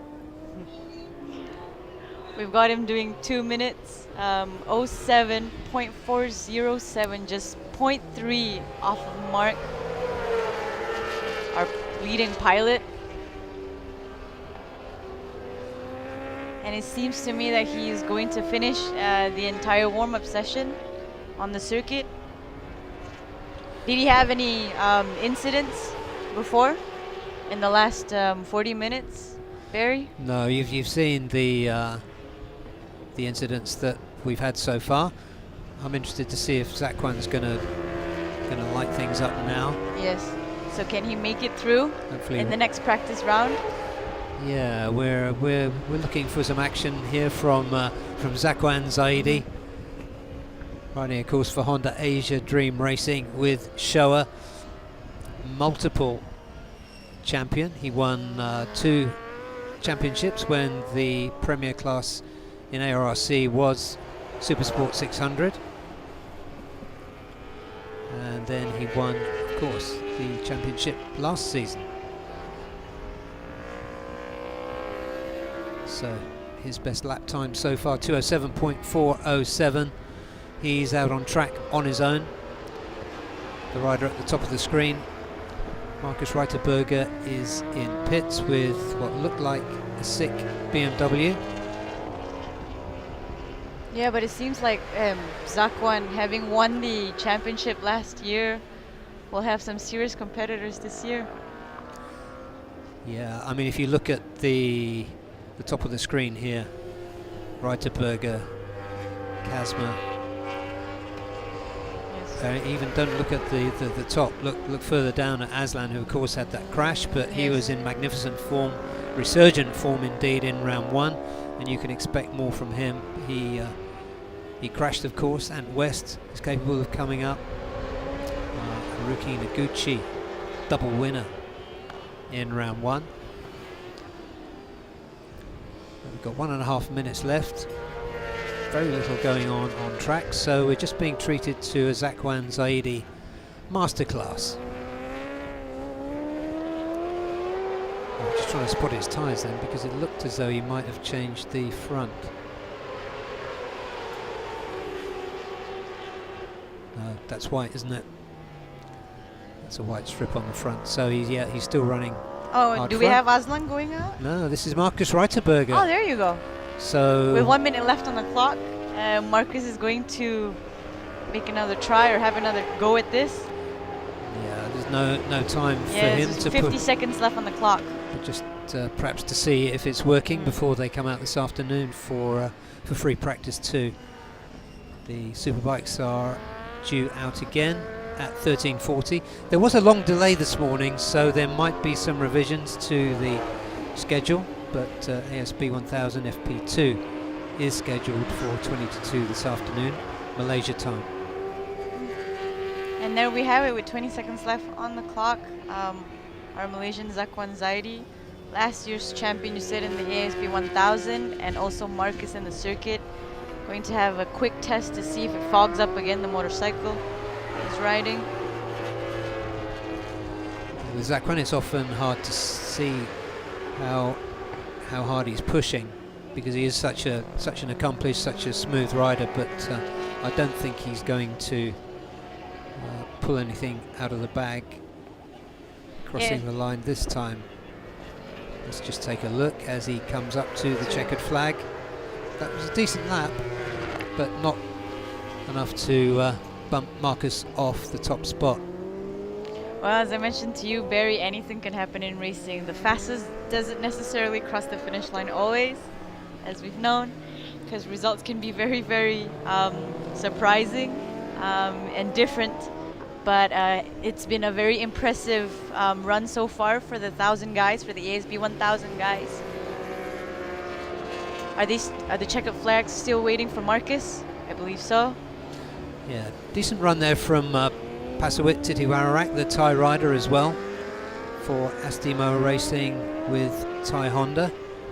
A little collaboration there in Pasawit's team. So let's take a look at the results. I think they're going to come up now, or possibly in a few minutes. But yeah, that's a good run from Pasawit Titiwararak, rookie last year, which means he really needs to put a good season together this year. Yes, it seems that he's doing much better on Malaysian grounds. Rather than his home, he placed just a little bit under 7th, 6th right there in the practice in Buriram. But he's done a 3rd here in Sepang Circuit. And we've got a couple of riders passing before the results come to show up on the screen. And next we have the coming up next, the UB 150, right, to look forward to, Barry? Yep, plenty to look at there in a big field. Which hopefully my small eyes can see. Yeah, a big field with a lot of big names in it. It's so difficult to predict, but let's just big names, small bikes. Big names, small bikes. Yes. Big excitement. I think that's Zakwan ploughing his lonely furrow around. And here are the results. So fastest, Marcus Reiterberger, who did have some engine trouble mid-session, but he retained his advantage at the top, about 0.3 seconds ahead of Zakwan Zaidi, who was second. Pasawit Titiwararak, we were talking about, finished third. Kasper Daniel, fourth. Okay showing from him. Haruki Noguchi, fifth.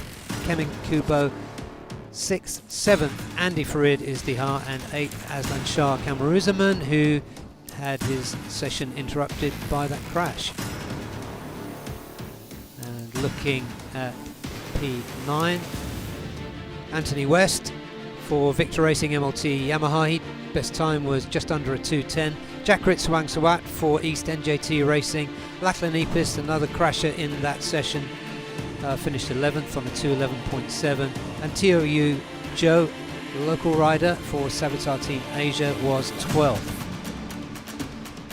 So that's it for the ASB 1000, and as Yulina said, we will be back in just a few minutes with the Underbone 150s. After that delay earlier this morning, we're just bunching up the schedule a little bit, but the Underbones will be out very soon. So we're going to take a short break, so stay with us.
Okay, we're back with apologies for the delay to the commentary. We're just making a few technical adjustments here in the commentary box.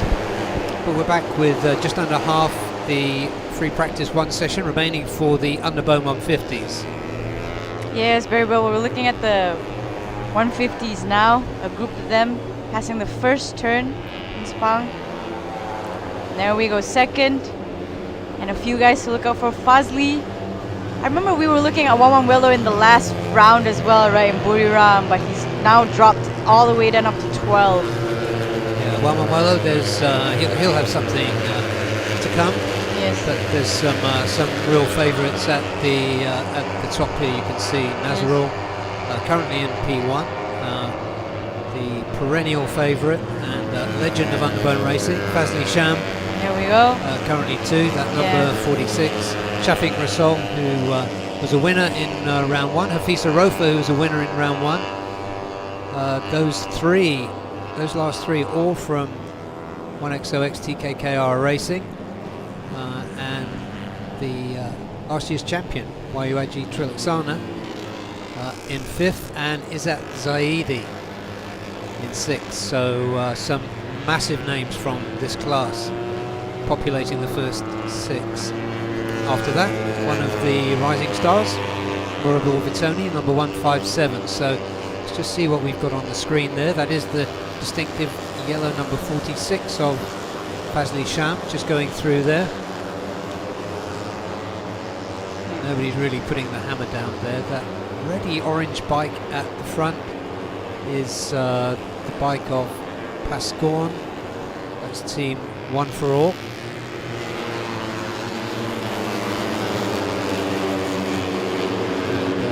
See, there's always plenty to choose from here, and on this very wide Sepang track, Yelena, there's a variety of lines. We just available. saw a rider went out there. Rider Yeah. just went wide right over there. Who's that? Who are we looking at? There are some riders here just getting out of the way. If you want to put a fast lap in this class, you really need to get yourself in a group. Well, I don't think they're just At getting the right out of the time. way. I think they're also getting in the way. All the way through. Well, this is often an issue for Yes. race control here, but going out wide and waiting is not too bad. It's staying on the track and going slowly is the real crime, and as a racer, you all know that's one of the most dangerous things you can do in motorcycle racing. But we've got some riders going across the line here. The second one is definitely Pascorn. And just as we get back on from having our technical tune-up, the bulk of the field is coming into pit lane. See a group of the guys pitting in, just under 10 minutes on the clock.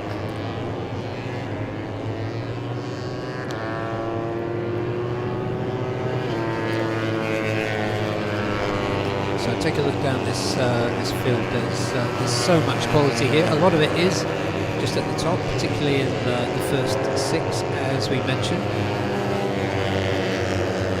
Then we've got the names further down. Zeke Farouz, currently in P10. It's 2 of the 2. And who are we looking at right there from 1XOX? I need to see the number on the front of the bike because they color code the numbers. Correct. Yes, that's right. And we see in the top 5, we see the 1XOX boys in the top 5. And will they be able to make it through the championships or not? Just the 1XOX team, because we have Nazirul right up in the front, leading from Umar Racing Yamaha Maju Motor Asia team. Yeah, we just saw one of many former champions there, right in the middle of your screen. Gupta Krishna, number 23. Now riding for, in fact, for a couple of seasons now, riding with the 4S1M Evo Yamaha racing team, which is a Filipino team. But he seems pretty happy there. As you can see, this group are not pushing at all. And, the number 22 is Gupta's teammate. That's John Emerson Inguito. Promising rider. We're expecting to see something from. Certainly during the course of this season. This is his second season there, but often we see this in underbone racing. The riders are hanging around on the track. They were, no matter how many times race control threaten them, it's still what happens because they really rely on speed for slipstream. Yes. I think this is one of those classes where every mistake counts and every second will actually count, because you always see these riders just bunched up together, and then at the end you really can never know who makes it up to the front, and they get so close as well.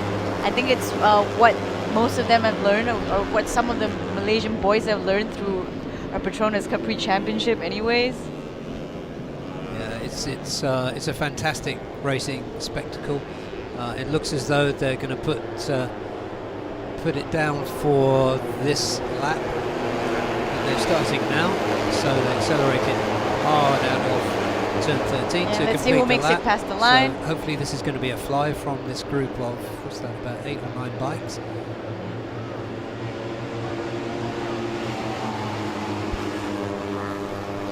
variety of lines been taken, and I just noticed a whole clutch of bikes rejoining from pit lane then as well. Let's just see, I think that's one of the JRT pit bikes at the front. Another rider has gone wide to let everybody go past. Just keeping right out of the way. And that is Wayuaji Trilaksana, the reigning champion, who just went through at the front of that group. Currently in very respectable 5th place on the timing screen. Number 60, he was last season, as you may recall, with 1XOX TKKR, but he's now running his own team in the Race Tech ARRC. 60, right? Race Tech 60, 60, which he's yeah, brought there we in go. from Indonesia. Yes. It was kind of easier to pick him out when he was on the green 1XOX TKKR bike last season. Green bike, red helmet. Now we've got red and black bike and the familiar red helmet. Really, the team looks really good too. I walked past the pits yesterday, took a snapshot of it. Really did look neat. Tidy pit box usually says that the team is well run. That's Pascal and San Luan on Team One for All that we just saw. Just got out of shot now. And I think that is Aji just dropping to the back of that group. They've just gone through turn 12. This is a long lap for the underbones, 2.5 minutes. So we'll see if there's any change in the order coming up here. There's a bike going through there that might be Nazarol. Let's have to see. There, so there we go. The number 43 going through there. Yeah, number 43, we have April King Mascardo from the Philippines, representing UMA Racing MMR Yamaha. Yeah, April King, first season last year, and he came good towards the end of the season, and over the full course of 2022 did well enough to place himself 3rd in the championship. Well, he's 3rd in the championship for the UB150. And hoping for a little bit more. He was a little bit quiet in Yes. Buriram. Yes, he placed 15th in the warm-ups and practice sessions in Buriram, it seems. So hopefully much better on Malaysian ground. Nothing changed from that flying lap. Just looking there, but yeah, there's April King just running a little bit wide. That was just inside him, that was Ezar. I think that's a wild card. So I think there's a mixture of some of the fast established riders and some wild cards here. And so we can see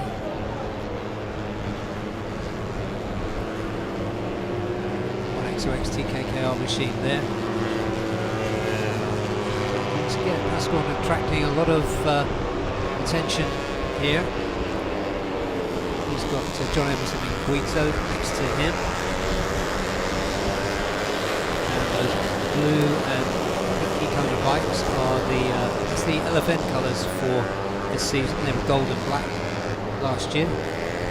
Just kicking up the dust there from the absorbent material that was put down this morning when we had that oil spill in the AP250 right at the start of the day. Barry, I've realized that this class has the most riders in all of them. How many do we have right here? About 30 bikes, I'm sure. It looks Right? like that, yeah. It is one of the most competitive as well because it's smaller, power is a lot less, so you expect a lot of skill and a lot of ability, as well as some talent from the riders to be able to bring themselves up to the lead. In fact, there are as many as 15 riders who've got a realistic chance of winning in this class. Yes. So there we have number 178. Yep, that's Nguyen Antoine from Honda's Vietnam. Yep, so he's doing well to get himself into a fast group. He's running together there with Number 22, John Emerson. And Guito. The Filipino. All the Filipinos in this class are potential threats Yes. come race day. Do we have Filipinos as our audience as well? Oh yeah, we I'm have. not surprised. Yes. Yeah, we have a lot of Filipinos in the audience out there. So Yes. shout out to you guys. Yeah, mauhay. There you are. So you can converse in Tagalog. You can put some comments down on Facebook or YouTube, Yep. and Yulina will be happy to answer your questions. Yes, I'm also very sure that we have a good range of audience from Indonesia, right? Is what I've heard for this Asian championship. Absolutely, absolutely. So many Indonesian riders in this championship in all classes. Huge following there. So big up to our Indonesian friends as well as those of us who are here in Malaysia. Yeah. And Big there we Thai have it followings too. on the screen as it just came up. Third position, we have Akid Aziz placing it with a 2-minute 34.155. We have Muhammad Shafiq Zarik, Malaysian rider as well, and making it in the 20th, about 3 seconds and a little bit more off of Muhammad Akid Aziz in third. Oh, there we go. We have Juan Manuel. We were just talking about him. And he's about 0.6 off of Muhammad Akid Aziz, 8th, our Indonesian rider. And we have right there on the screen as well, John Emerson, our Filipino, number 22 at 22nd as well. So there you go. A good match. Doing 2 minutes 37.935. Yeah, I think it's good to see Akid Aziz back in this championship. He didn't go into AP250s. Didn't really acclimatise to the conventionally configured motorcycle. So it's good to see the 2018 champion back here. And there's Wawan crossing the line first. He put in a 2:34. Yep, and he just had a small overtake with Nguyen Antoine, right, from Honda's Vietnam. Yep, that's We right. just witnessed. And there is April King Moscado, the number 43 bike. Yep. Checkered flag is out now, so these So these lap boys are about times that to you're box. seeing being racked up now here. That will be the last time around. There's Najrul, is that number 87? Crossing the line. Najrul on top and staying there for this free practice one for the Underbone 150s. Ahmad Fazli Shan is in P2. Kiddas is good to see him in P3. And Shafiq in 4th, Fisa Rofa in 5th, so incredible quality there. And Wayu actually, of course, there in sixth. 2 times champion. Oh, that was a good warm-up. And here are the official results. So that was Nazrul Izzat at the top. Next up, Ahmad Fazli Shan, second. P3, Akid Aziz. Shafiq Rasool, fourth. Hafiz Arofa, fifth. So great showing from 1XOX TKKR. Wayuaji Trilaksana in sixth. Izzat Saidi, seventh. Eighth, Wawan Wello. And next on the screen, we have number 9, Murowil Vitani from Indonesia, doing 2:35. Muhammad Izam Iqmal, Muhammad Iqbal Amri. And we have April King, Filipino rider, number 43. Number 12, number 13, Muhammad Hazik, Muhammad Amdan from UZ Honda team, making it 2:35. And our last remaining 2 riders, Muhammad Sharul Shadras at 61, or number 61, he did a 2:36, and 15th, Ahmad Farzrul Sham, managed a 2:36. And we haven't finished yet because 16th, Dimas Juli Admoko is in 16th, and 17th, Azik Farouz. Guan Antoine in 18th. 19th, Ronaldi Pradana. 20th, former double champion, Gupita Krishna Wadana. 21st, Shafiq Ezarik, wildcard rider there, and John Emerson Nguita, the Filipino, in 22nd. Now we know the last 4. Go you, Lina. All right, yeah. We have Pascan Sanwang from Thailand. Another rider from Thailand right there, Pacharagorn, who made it 23rd, 24th, and the last 2, Giancarlo Mauricio. And we have Nguyen Phu Thi from Vietnam. As this is the most competitive class, you'll see that this class has the most riders out of all the classes in the Asian Road Racing Championship. Yeah, this is a fantastic series with followers all over the world. And we are looking forward to seeing more of them this afternoon. Next up will be the TVS Asia One Make Championship. But before that, we're just going to take a very short break. So we'll see you in just a few minutes.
This is round 2 of the 2023 IDEMITSU FIM Asia Road Racing Championship, and this is the first free practice session for the TVS Asia One Make Championship. ARRC has a long history of running One Make Championships. Fans may recall the Suzuki Asian Challenge and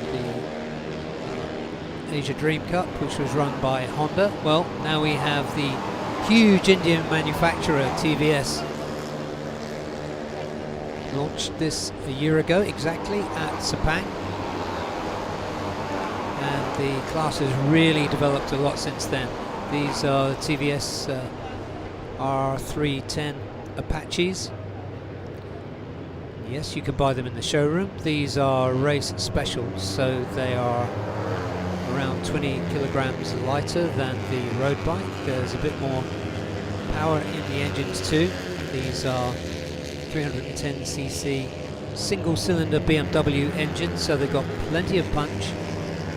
One of the things we've been watching since they joined ARRC is how close the lap times would come to the AP250s. And the answer so far has been very close indeed. In Buriram we saw they were actually faster on the straights. The engine characteristics of course are very different, with the single providing a lot more torque and a little bit more power from the twins in the 250, but they are very evenly matched. So this series you can see that there is a really good mix of experienced riders, up-and-coming riders,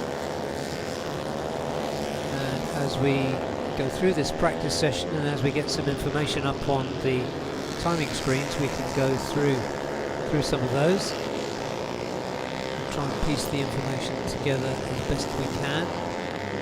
We wait for the electronics. So on your screen there is Kerwin Chang, the Filipino rider. Sorry, no, that's KY Ahmed, the Indian rider. So KY Ahmed, he's shown quite well in some races. Last time out he was first. Last time out he was 6th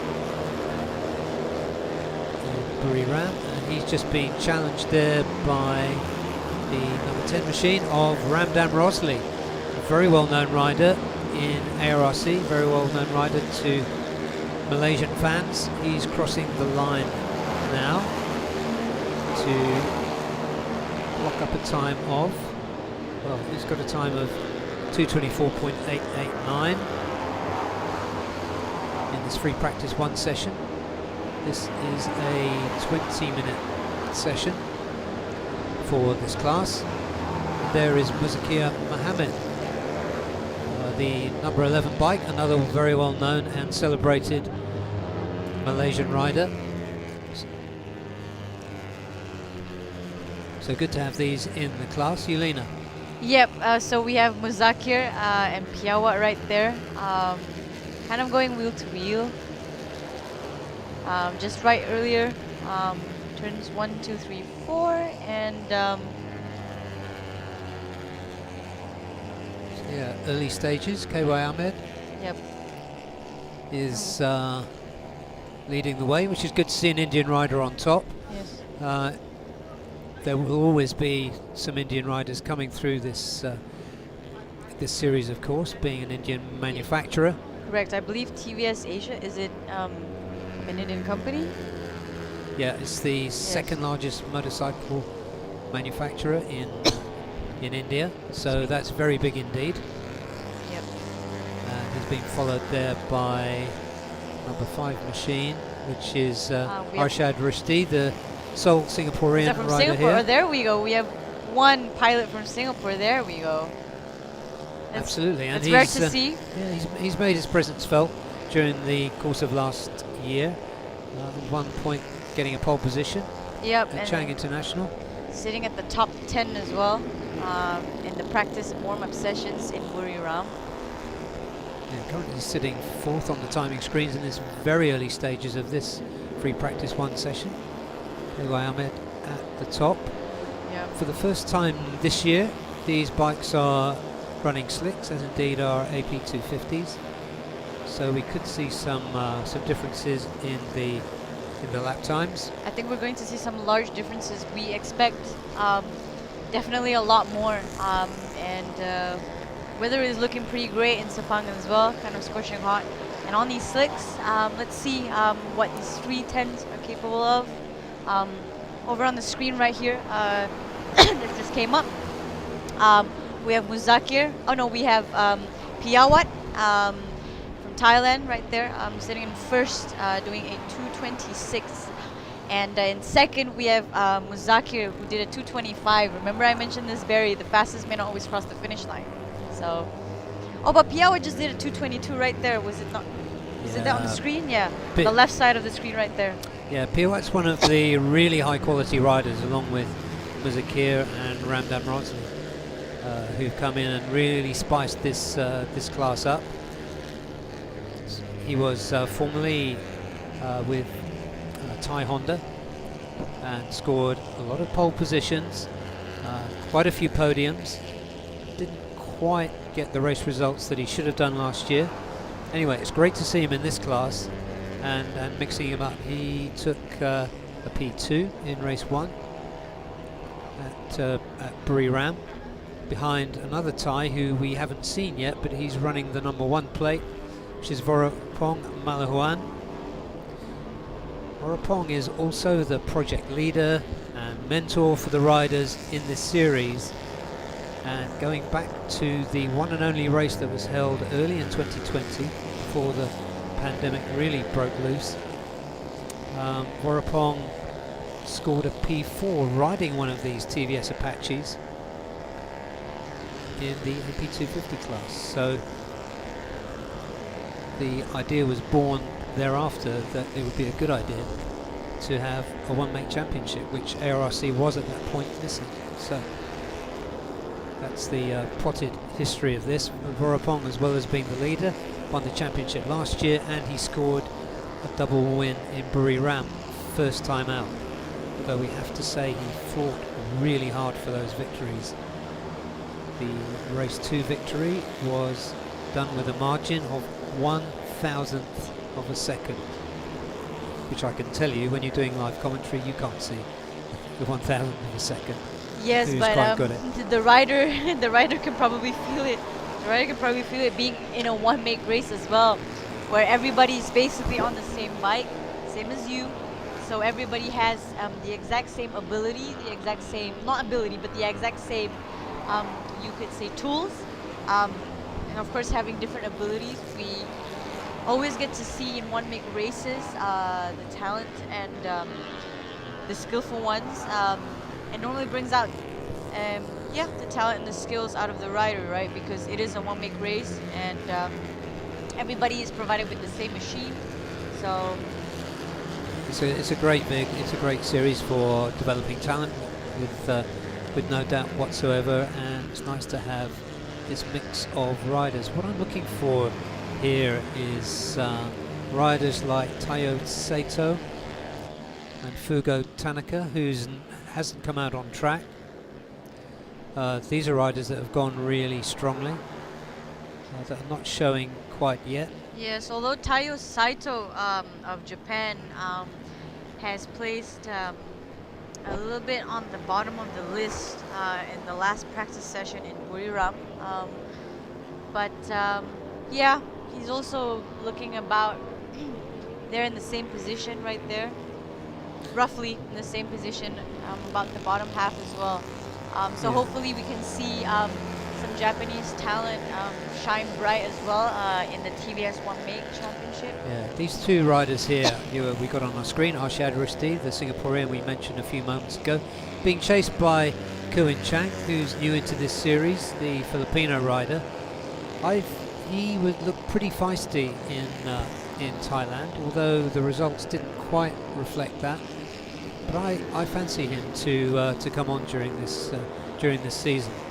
At the top, what we can see is the three really strong, experienced riders leading it. So Ramdan Rosli, number 1, Piawat, Patum Yos, number 2, and Muzakir number 3. Dekiciano goes well here too. He won a race ahead of Vorapong at Sepang here last year, so he's one to watch out for. And KY Ahmed, who led the early stages, now finds himself 1.8 seconds down. Just behind him, oh, and there's a bike down there. Yeah, Kai was just sitting at 3rd just now, a couple of laps ago, but I think he's now dropped down to 5th.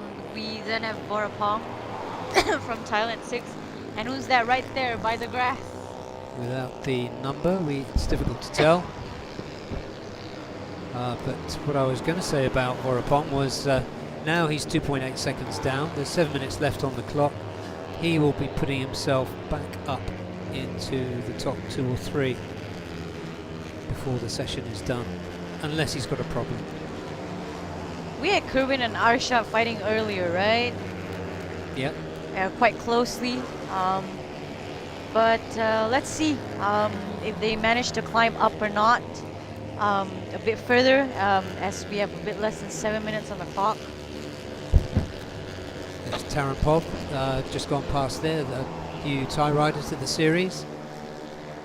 Oh, I think Fugo just came through. He's sitting at 9th now, doing about 3.7 off of Ramnan sitting at 1st. You were looking forward to him, right? Yeah, he could still improve by another 3 seconds, in my opinion. Yeah. Placing a 6th in the warm-up and practice in the Buriram round. He's sitting 9th now, but yeah, let's see in 6 minutes what our fellow Japanese friend can do. Yeah, we're with Darren Pob there, the Thai rider, number 14. And Tayo Sato still down in 11th, almost 5 seconds off the fastest time. The times here, looking at 2:22. I'm going to go back and check the history later, but in the notes that I made, the lap record was held in this class at 2:27. Now, you've got a lap time 5 seconds faster than that, and about 3 seconds faster than what we saw in AP 250. So this is really interesting to see how this shakes out. And these are with slick tires, right? Yeah, so one of the differences is slick tires. These bikes are constantly developing because they first debuted here as race bikes, so this is their 6th time out at a race meeting. So they are developing all the time. Well, yeah, no surprise if the results come up quite different than the last round in Buriram as well, because I'm looking at some of the practice sessions right here, and the names seem to be a little bit different. There are some differences, some very, very slight differences. Kai, we know, has always been in the front, leading the pack, but it seems that he's dropped down to 6th now. Yeah, KY Ahmed is probably the most promising of the Indian riders by what we've seen so far, last year and this year. And it would really be good to see an Indian rider near the top. We're spending a bit of time here with Darren Pob, the Thai rider. He is currently 11th, almost 5 seconds down. That's Darren Pob, number 14.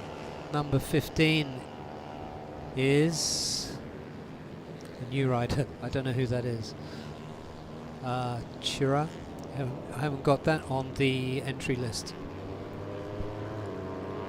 But running a good bit slower than the other riders.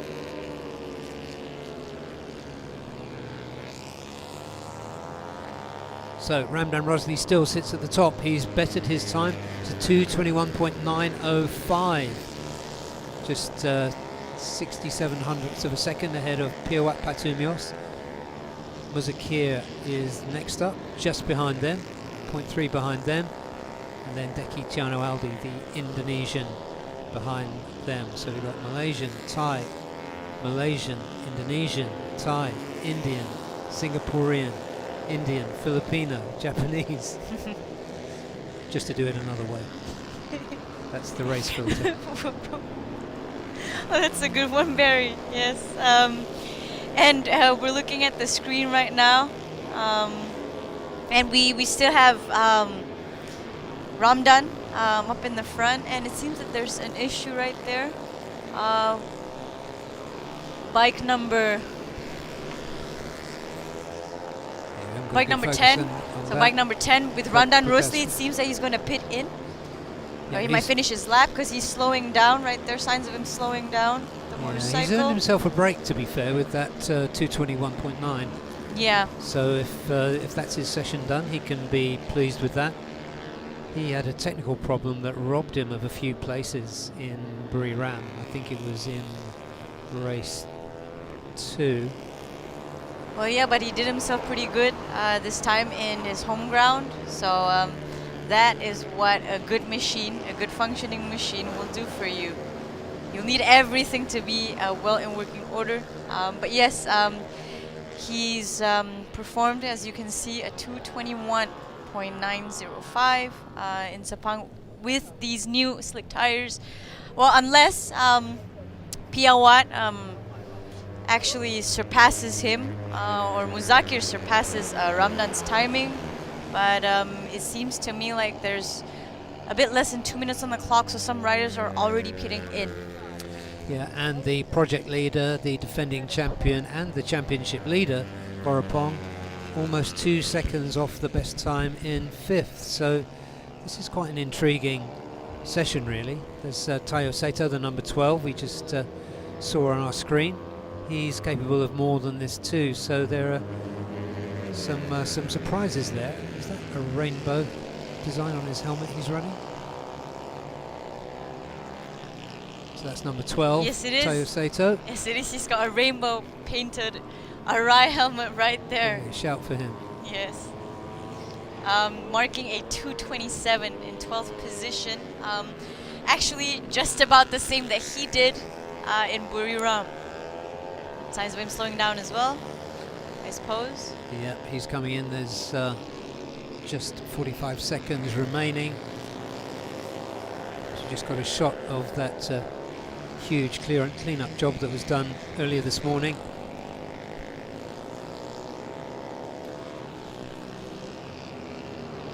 So we have Tayo and I believe Chira, just 2 of them right there before the clock goes off for the TVS one make race. We have these boys riding on the Apache double R310.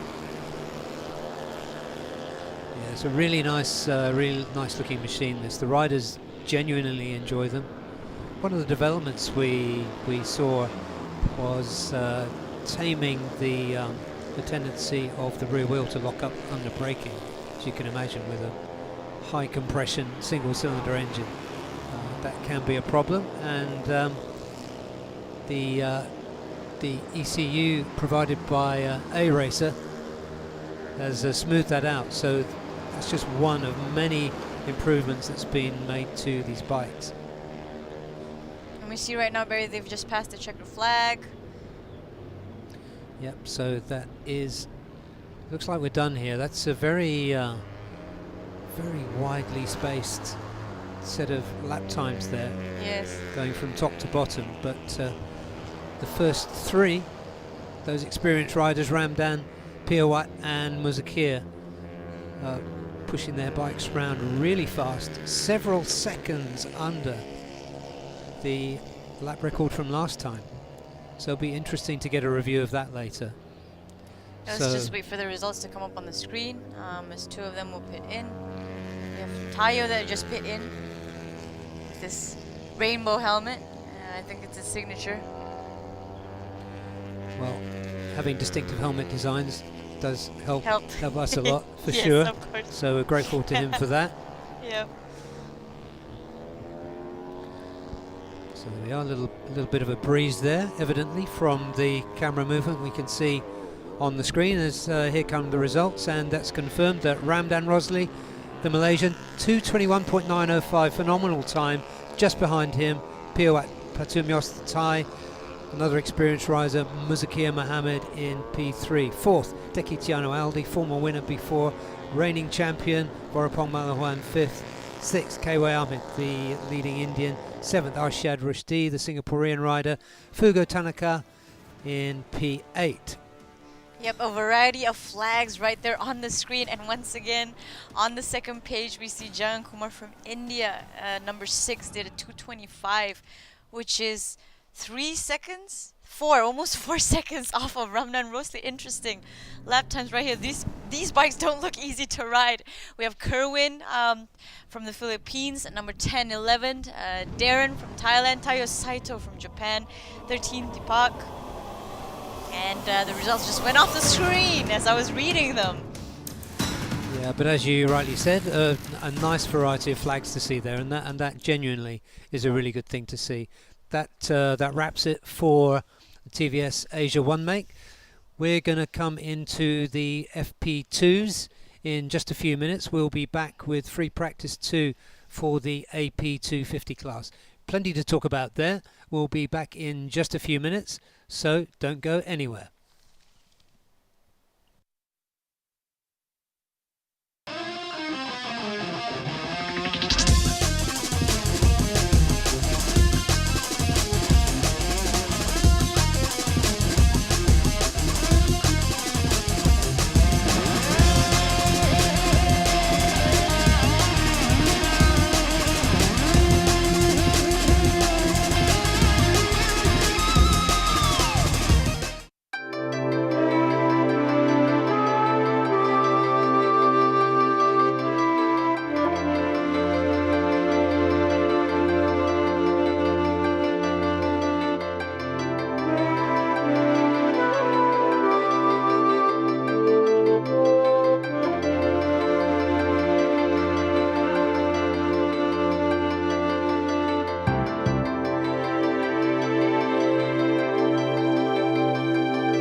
Welcome back, everyone. We are here at Sepang International Circuit. It's Friday, and that means it's free practice for all classes. Yep, and we are looking at the AP 250s again, Barry, this time, as they go out for their second run. 11:53 on the clock. I think we're just on time, actually, today, according to the race schedule. And we see the entire group just coming out of the pits, just right there. Yeah, I have to say shout for race direction for scrambling back on schedule, because we were looking like maybe 20 minutes behind, but they've just squashed up the gaps between practice sessions, and we're just about back on schedule now. So yeah, it was the AP 250s. There was a big oil spill. You'll see the evidence of it as the bikes come around, but they're on their outlap now. And the story from free practice 1 was that it was a lockout, P1, P2, P3 by Astra Honda, with Hurjan, and then it was Reza Danica, and then it was Vida Ega Pratama who locked it out. Well, we had the Astra Honda boys leading, right, the first practice, which I missed. Yeah, that's it, and they locked it out. They were 1, 2, 3. Okay, they were 1, 2, 3 as well in Buriram, actually, so doing pretty good. Seems they are still holding the title, I suppose, and holding it in position pretty well, putting it down. Also in Sepang Circuit, these Indonesian boys, I believe. Yeah, a very slick operation indeed. No. And we have Kevin somewhere behind them. I see that. Yeah, riding bike number 50, right? Yeah. He was all the way down 18th in Buriram, but it seems that he is very close to the Astra Honda boys in the front right now in Sepang. Yeah, new to the Honda India racing team, and he interviewed really well yesterday. He's he's young, but relatively experienced at racing in India, so it's good to see some new blood in the official Honda team.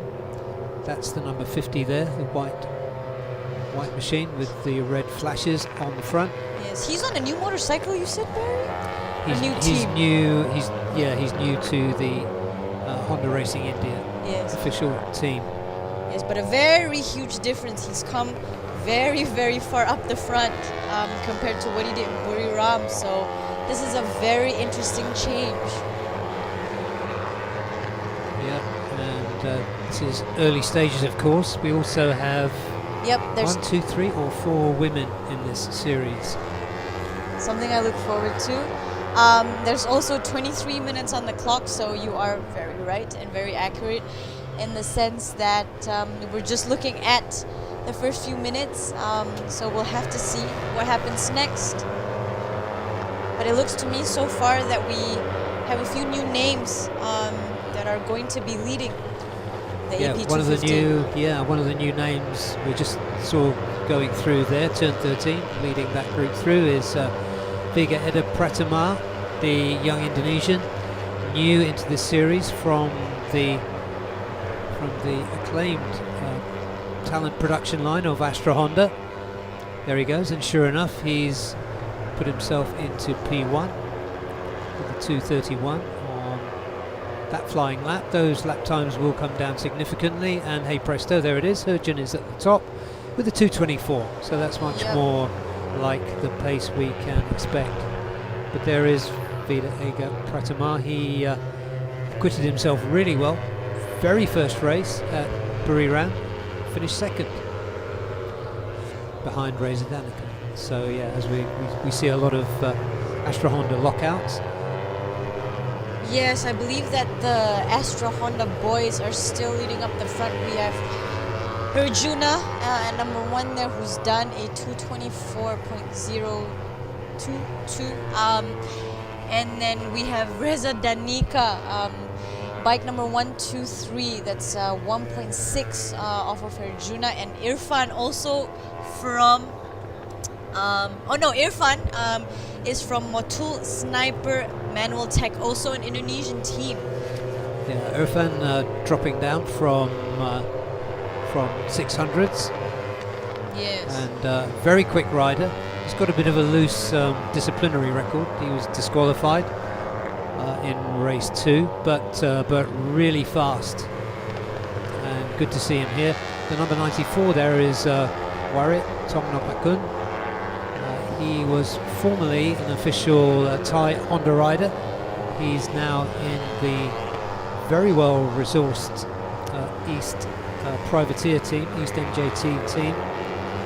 Oh wait, we have Muklada, right? Is that not our female rider in the 250 class? Well, She's that's sitting one in of them. 4th. That's one of them, Look and, at that. and certainly the most notable, yeah.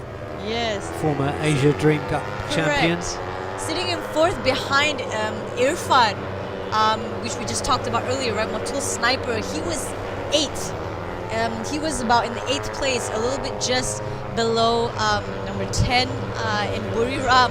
But I think he's climbed up a lot, about 4 places up to number 4 right now in Sepang Circuit. So Muklada currently sitting in She just went down. P5. Yeah. As I finished my sentence, it changed, but Irfan displaced her. He's up into 4th, and we do have 3 Astra Hondas at the top. What a surprise! Oh, Irfan's just messed up that display. So Irfan Ardiansia, the returning rider to AP 250s, currently second, just 400ths of a second, back from Herjanatna Firdaus. And second in front of Reza Danica RNs. Veda Ega Pratama is 4th, Muqtada 5th, the teammate Jack Krapat in 6th, and Ferozi Torakatula, the Yamaha Indonesia rider, in 7th. Aiki Yoshi, who is actually the race lap record holder here, is in 8th. What's his lap record? His lap record is this a test? His very. I'm curious too. His lap because this is also record one of the is- most competitive classes. It is a 250. Yeah, it's it's not two- easy. Once you it's make a mistake, 225.6. your chance is gone. So 225.6. okay, but we have Herjuna here who already did a 223, surpassed that. Exactly, So- and this is, we have a few variables. We have these bikes running at Sepang for the first time on slicks. We have new surface for about 1/3 of the track. So there are a few variables that could make the difference here, as we saw in the TVS one a few minutes for ago. the 310 double R's, right? With the slick tires, it makes a huge difference. Oh, and we have a fault right there from That is number 27. Yep. That's Chihiro Ishii. That's the SDG Honda, teammate to Haruki Noguchi. New into the series this year, but another very welcome female rider into the series. You can see the neck safety device having gone off there. Yes, I think it just inflated as soon as you come off the bike. It inflates. So crash for her, but hopefully she'll be okay. She's getting a lot of encouragement from her teammate Haruki Noguchi in Buriram.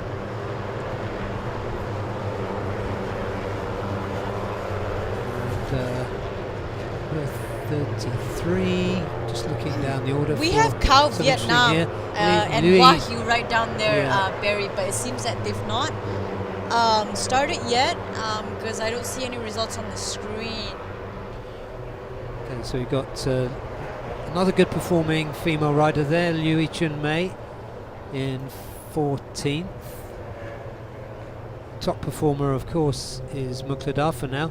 And there's the lap record holder. Well, that lap record is soon going to disappear, but there is Aiki Yoshi.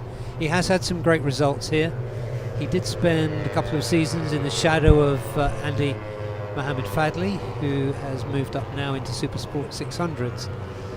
But he also suffered some rotten luck last season. So we're hoping to see Aiki Yoshi putting in some better performances. And there is the number Do we have 50, another fall? 55 machine, that is Lee Ruiyun, the East NJT racing team, another of the female riders Yes. from Chinese Taipei. Well, we've got number 95 there that just ended up in the gravel as That's well. her, yeah. There is her? Okay.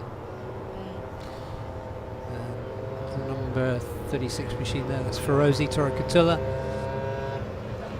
Yeah, I'm sitting at number 7 for Rosie. You said he's Indonesian, right? And what team does he hail from? Yamaha Indonesia. There we go. But the Hondas are all up in the front. Yeah, we have mostly just Hondas up in the front.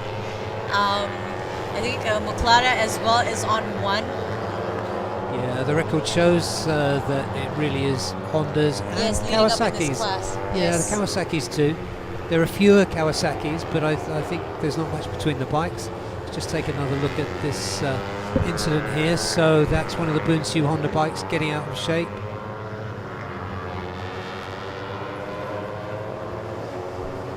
Into turn 12, but he kept it on. Have to be careful using the he pronoun in a class with so many female riders, but Well, you're sitting right next to me, Barry, so you better watch out. that's Herjan Atner currently leading the timing screen, as he did in free practice 1, going through first, although I do think, yeah, he's just come off into pit lane. Oh, and look who just ended up in the grass. I know, Right that's there, we have Jakrapat. Jakrapat from Honda as well, Honda Yeah. Thailand. Maybe there was a bit of indecision, perhaps he was Yes, going to go yes. off, but he's Yes. on another lap. Yeah, but we still have Vida in the front, I believe. Yeah, that's Vida ahead of. Who's he ahead of? Yeah, We that's just switched on now. the So, screen, so yep. yeah, well, that's Irfan Heikel, the number 41. Idemitsu Bunsu Honda. Those East NJT bikes. Looking there at number 94, which is Warwick, I think. Yeah, that's Warwick. Very distinctive coloured bikes, so we're grateful for the team for that colour scheme. We're talking about EEST NJT, right? The team from Thailand. Although you can yes. call it East. East. Yeah, the team manager told me off last time in Buriram. Call it Just East. call it East. Yeah. Yeah. Yeah, but yes, very distinctive colors. I agree. It's white and purple. So you have them on white bikes, completely white, and their gear in purple. Yeah, and that's so Warwick, an formerly established Thai Honda rider, being followed by another established Thai Honda rider, Wacharin Tuptimon.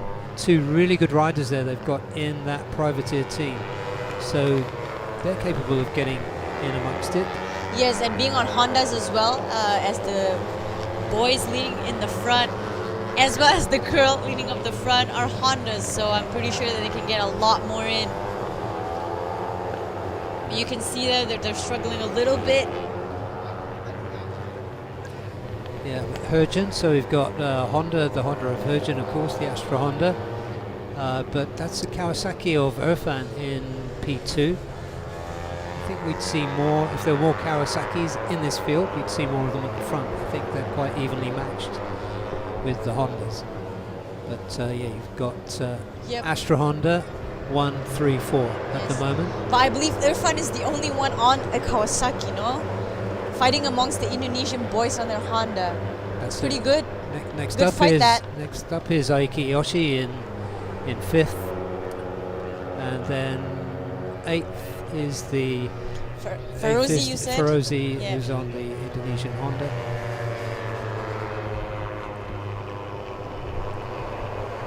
At number 9, we have Haikal, you said? Oh, but it's just gone Yeah. down to 11th now. Liu has taken over.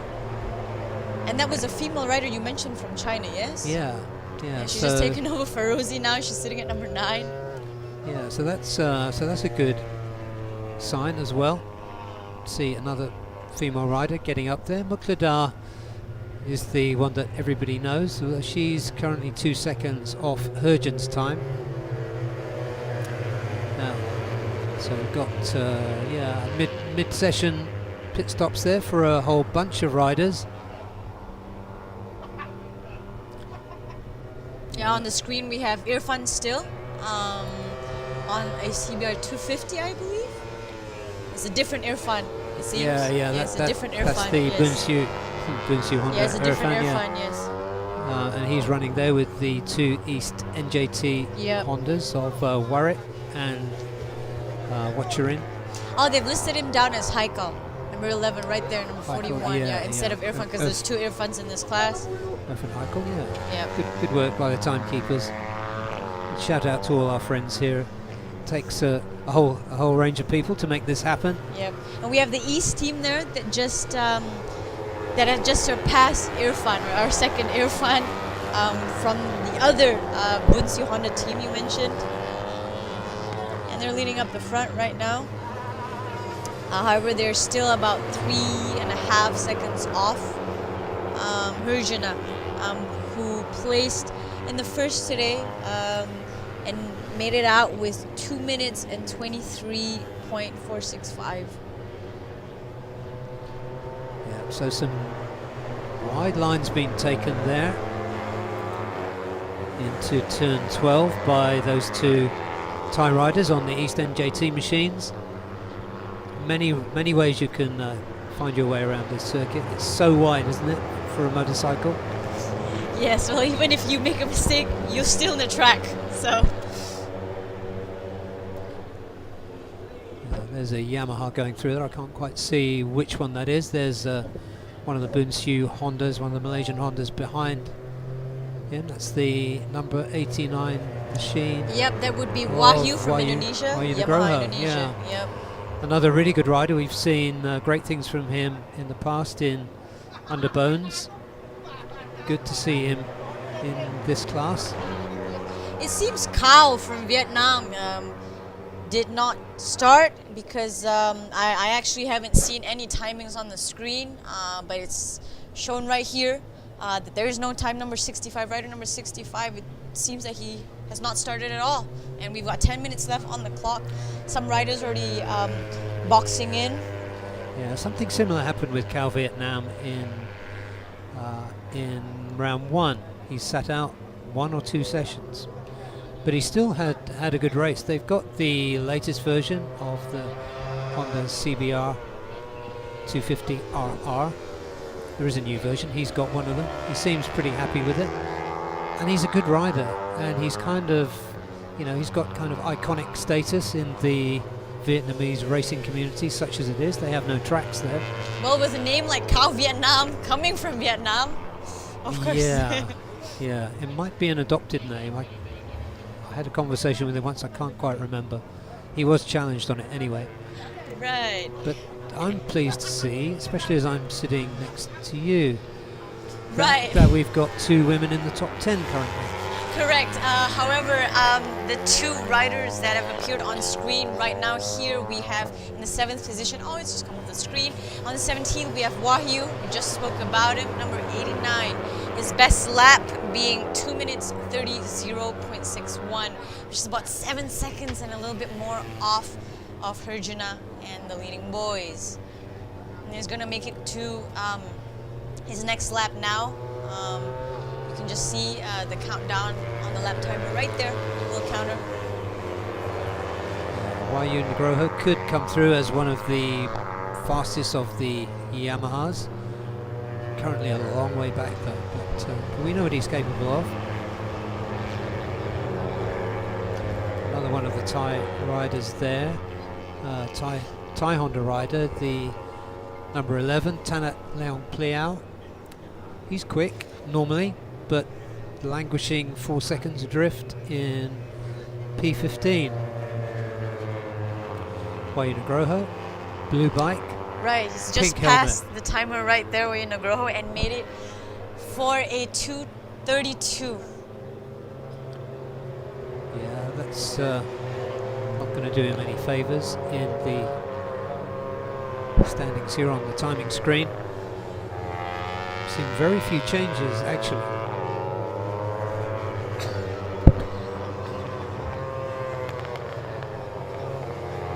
And we have a couple of these riders left. Flying by bike number 15 and 193. We have Nguyen, also from Vietnam.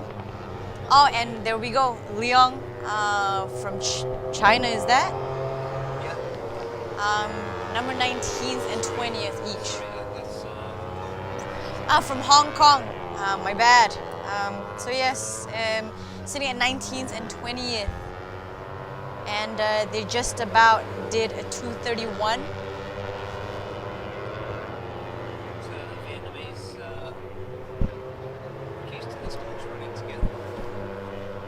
So Vietnamese rookies in this class running together.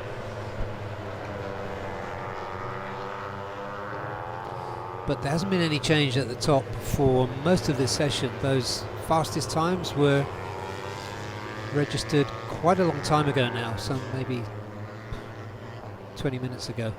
Yep, I think most of the riders that have, or most of the leading pack have already boxed the lap, and we have just the last few on the circuit right here in Sepang. 30 degrees at the moment, with 6 minutes and 3 seconds left on the clock for these riders. Yeah, and the track temperature rising as well as we passed midday. No, but Barry, it rained pretty hard yesterday, so you can't really tell, because Sepang is one circuit that rains pretty often, so we'll just see now. Oh, we have Herjuna, which is still in the front, and he's still gunning it right there. Yeah, Herjun, really quick rider. He took pole position in round 1 and really coming through. He could very well challenge Reza Danica this year. Reza, of course, does look favourite for the championship. Yes, a very promising rider. He's been leading for a while. I think they had a quick break, right, as we just saw on the screen some minutes ago, but it seems that he's in again, and he's doing some more practice rounds just a bit before the time ends, or the session ends. Yeah, Astra Honda incredibly good at bringing talent through. One thing I mentioned in free practice 1, which is just worth noting, is that Reza Danica is running with 500 RPM rev cut, because the rules say if you get more than 25 points ahead of the rider placed in 6th in the standings, you have a rev cut of 500, and that happened to Reza Danica because he placed well more than 25 points ahead of the rider 6th in the standings at the end of round 1, which was Warwick. I heard you just made it past the clock, and he clocked in 2:24, so about 1 second off of his fastest lap right there. He's passing turn 1 now, goes into the second turn. Yeah, I guess after a few minutes now, you can tell the riders get a little bit slower, just a little bit slower from the heat and everything. It is a 250 after all, and I think it will be very technical, and there's a lot of riders as well. It's very competitive, and everybody's really close to each other. Yeah, the first rider going through there is Muqtada Sarapuch, the Thai rider, currently lying 5th. She just paused to have a look around her, so this lap isn't going to improve her standing. And she's got that clutch of Hondas just behind her. There is the championship leader and the 2018 champion, Reza Danica Arens, running with that rev cut that doesn't seem to be affecting his performance too much. But we'll see as the weekend goes out. There's a lot of other things they can change on the bike. They can change the mapping, they can change the exhaust with the rev cut. Yes. No, but as well as the condition of the rider and how they feel, everything else, there's always a variety of factors, is what I would say, on how a rider performs that day. Because you see, I was just talking about this earlier, Barry. You can see now that the lap times are starting to go down just quite a bit as we come to a close end, or come to the closer end of the practice session. Yeah, Now Aiki Yoshi has just pushed himself up into 4th. So good move from him. So we've got 2 Kawasaki's in the first 4.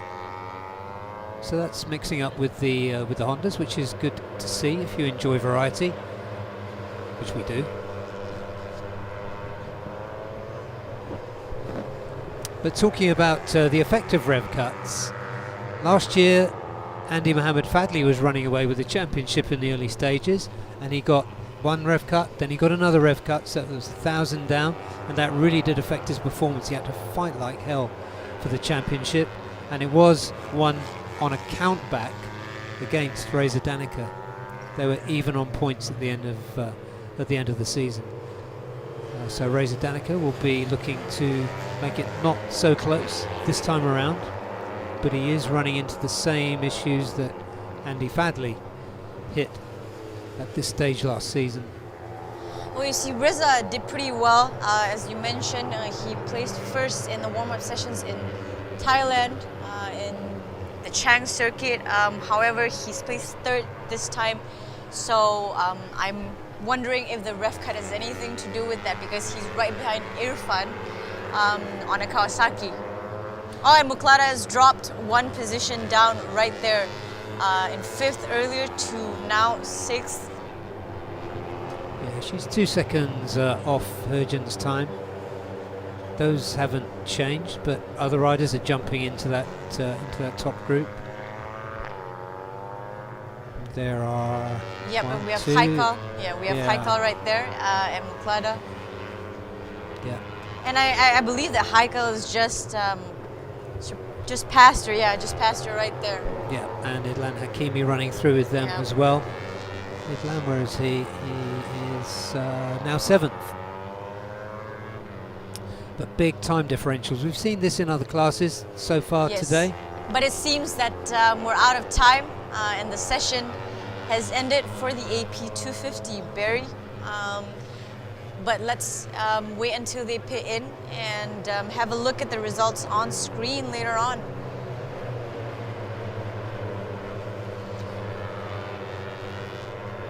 So disappointing people in that session would have been Tana, sorry, I'm forgetting his name. We haven't got the full name on the screen here. Tana Leon Pliao, down in 15th. So all is not right with him. The 2 East NJT riders, Yes, and experienced we had guys, Warwick and Watcherin, are down in 12th and 13th, 3.5 seconds off the fastest pace. But we do have 2 women in the top 10. Yeah, we've got 20 riders in this class, I believe, as shown on screen.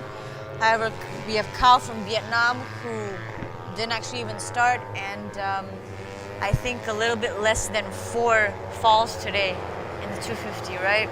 Yeah, so let's take a look at the results. I think they're going to come up any moment.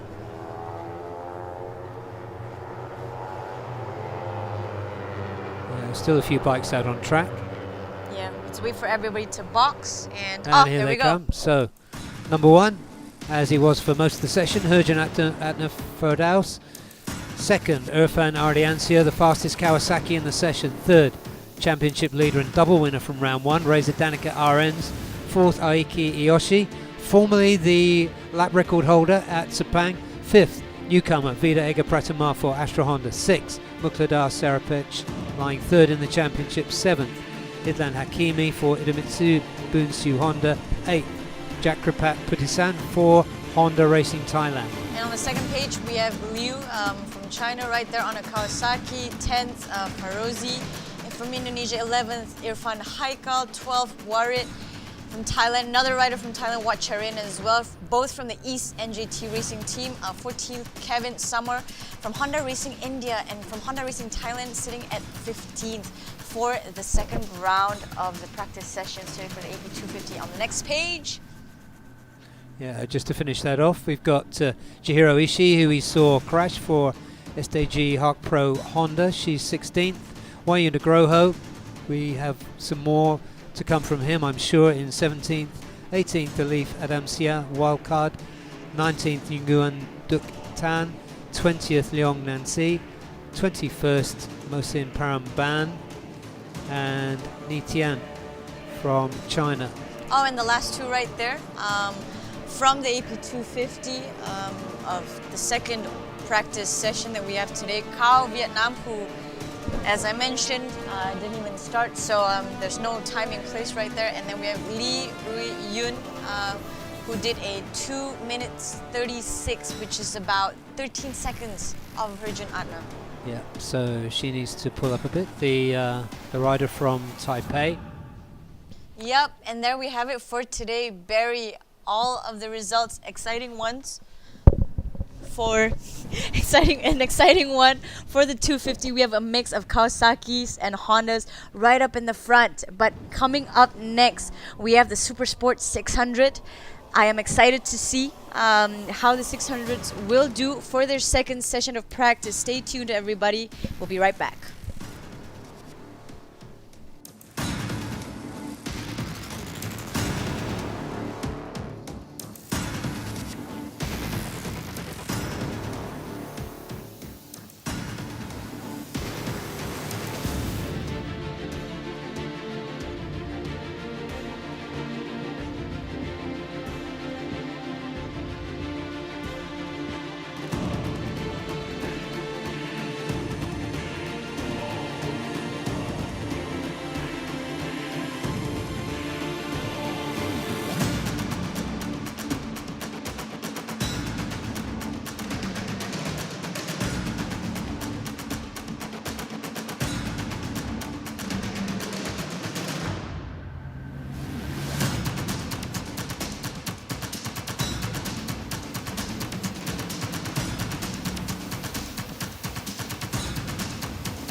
Welcome back to round 2 of the IDEMITSU FIM Asia Road Racing Championship.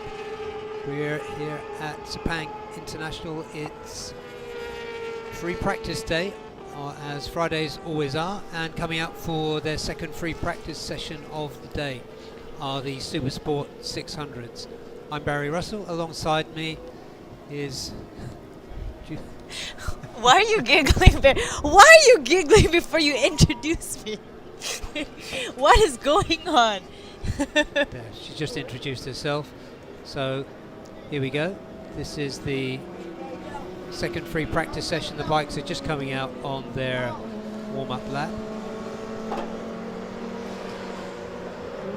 Right, The story of the first session was a continuation of the really strong form of Kyril Idampawi, who led the first session by not too much, but from his teammate Helmi Asman and Nakarin Atirapuvapat. Those three quite tightly squeezed together, with Azroy Hakim Anwar, the third of those Bunsu Honda riders, just behind them.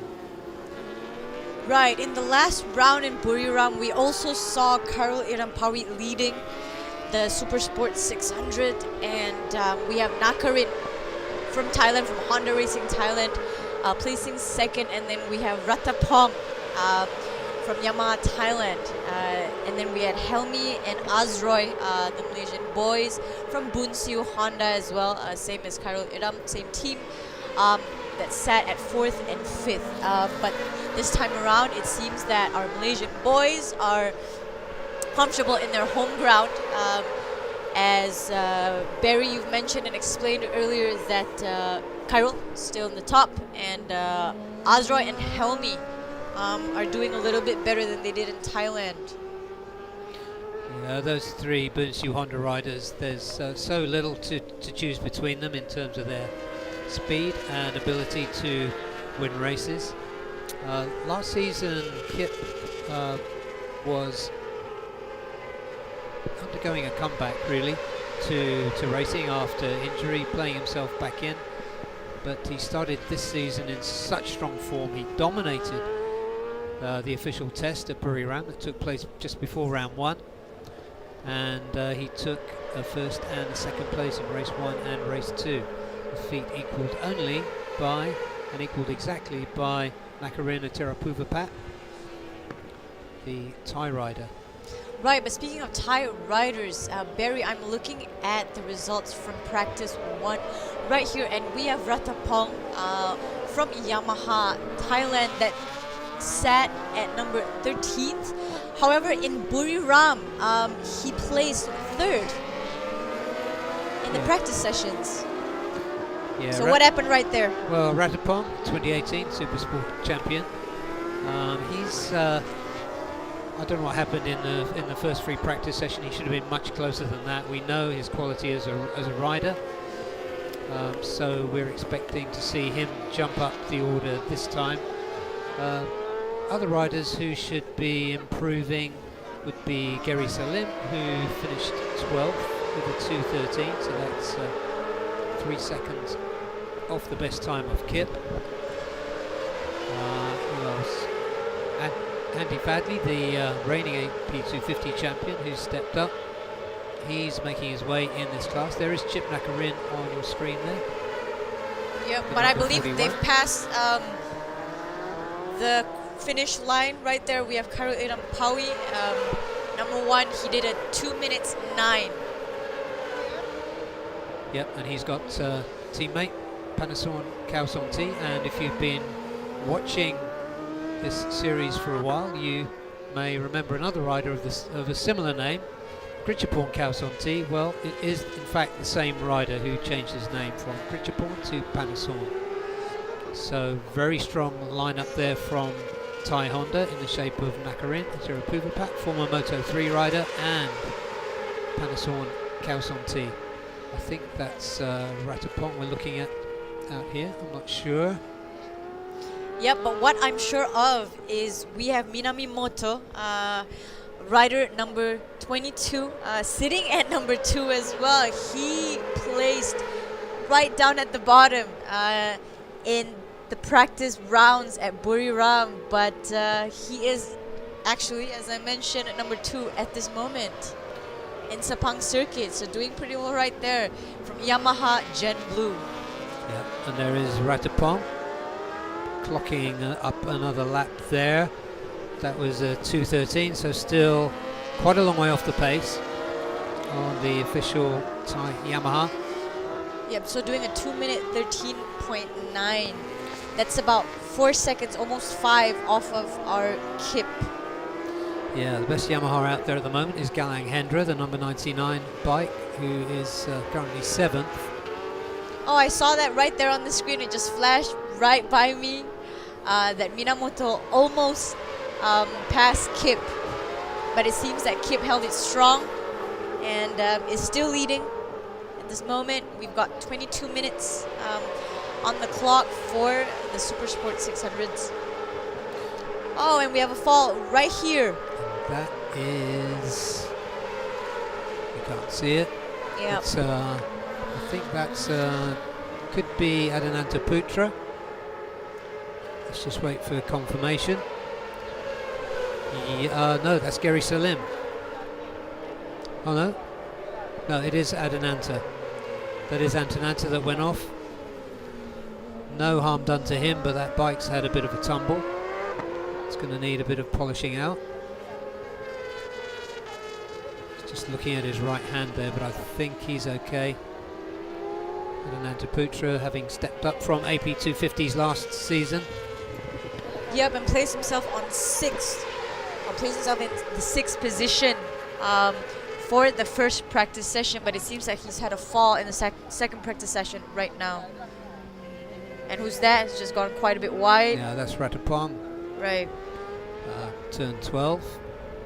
So he still hasn't shown what he's capable of. There is Azroy, just going past one of the Indonesian Yamahas, or is that a wild card there? All right, and look at the results. It seems that the places have changed. Azroy and Helmi, our Malaysian boys, now up the front, and they've passed Minamoto. Or Minamimoto, sorry. Yeah, don't forget that all-important syllable. When he was a wild card, I did the same thing, but I've got used to him now. So there is Azroy, capable of anything on the day, certainly capable of a win. Yep, did a 2 minutes 10.894 right there. Just 1 second off of Kip, but it seems that he will be able to keep up with Kip. Oh no. So that's a fairly dominant gap that Kip has got at the top there from his 2 teammates. But they're quite closely batched together with Soshiro Minamoto and Panason. Kito Abe just behind them for 1XOX TKK Yamaha. Still staying there, I think that's with Azroy.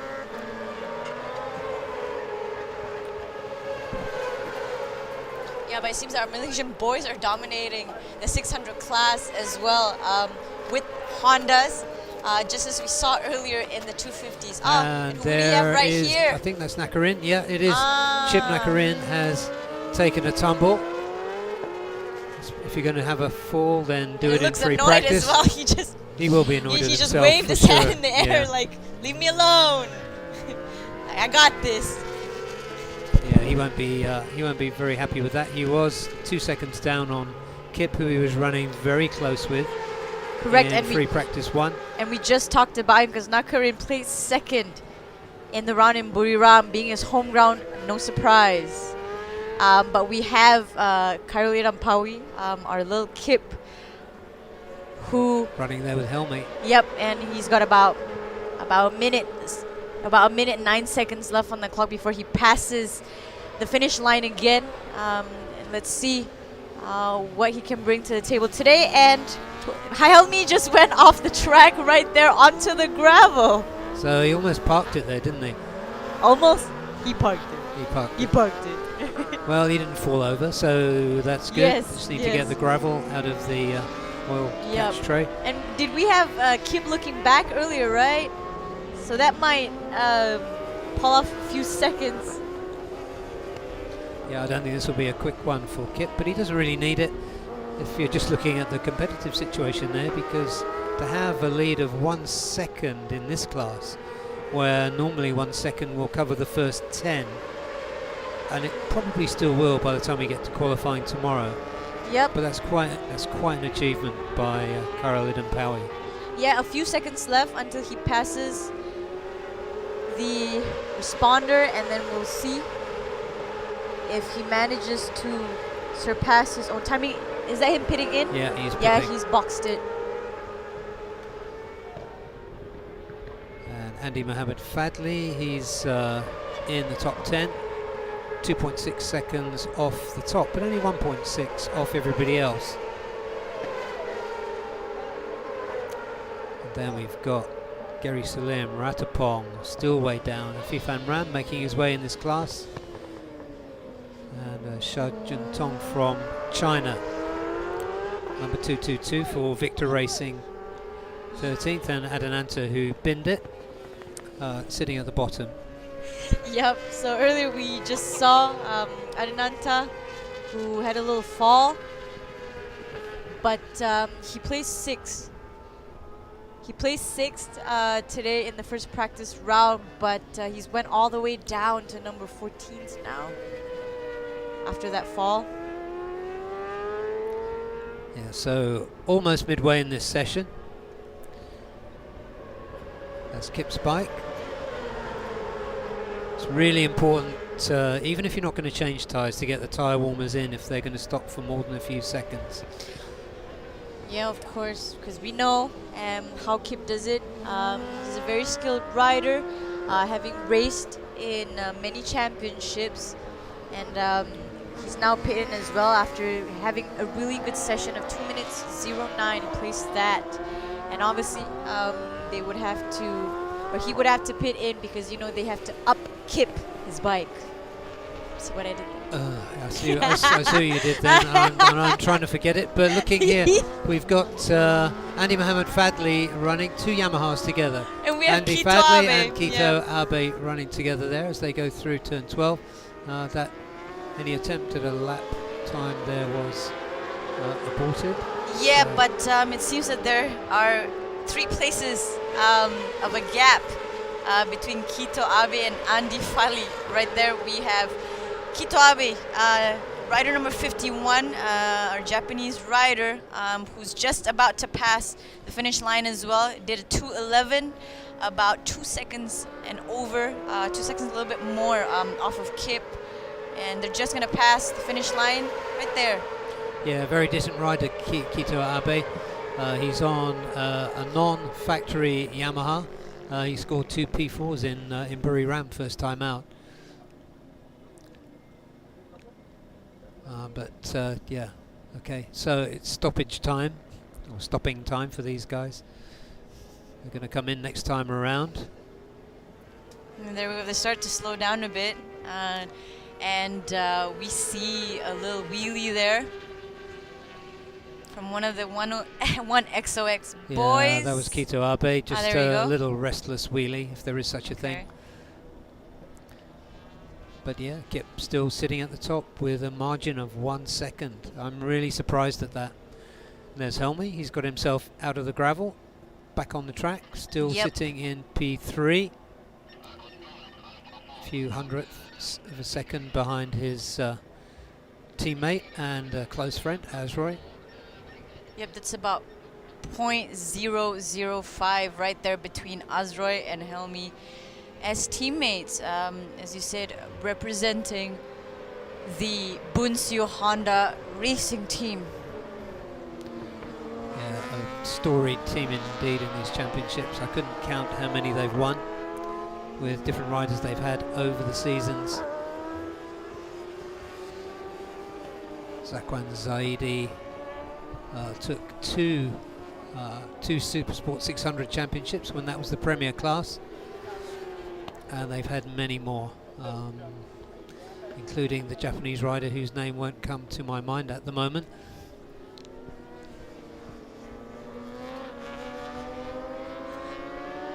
Right. So I going really back should to think the my race. sentences through before I start them, shouldn't I? Going back to the race, we've got 13 minutes and 10 seconds left on the clock before the Super Sport 600 boys end the show for the day. Before we go for a quick break today. Yep, There we Helmi's go. coming in. He's taking a break in the session. So it could be a tyre change there. As Roy's following him in too.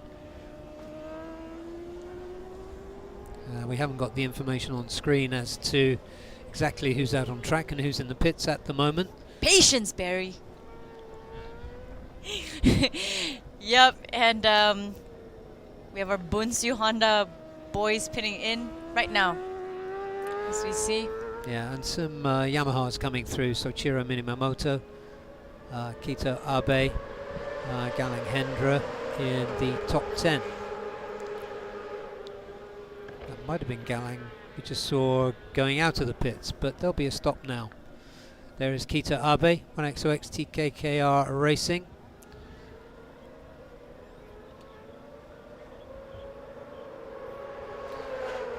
Very unhurried there. Just adjusting tyre pressures. He looks really relaxed, doesn't he?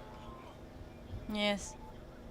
Seems like he's discussing the settings with the mechanic. I wonder what language they're communicating in, because he doesn't speak English, Kito Abe. Well, it will have to be English. Because he would have to explain to them what he feels about the motorcycle, and I think that's what he's doing right now. And of course, you know, he's Japanese, so he will do it to the very best of his ability. Ability. Do you get it? So, and so I believe that he might actually go back out. Seems like it. They're just making a few adjustments right there. Yeah, some front suspension tweaks for Kito Abe. They found a way to communicate anyway.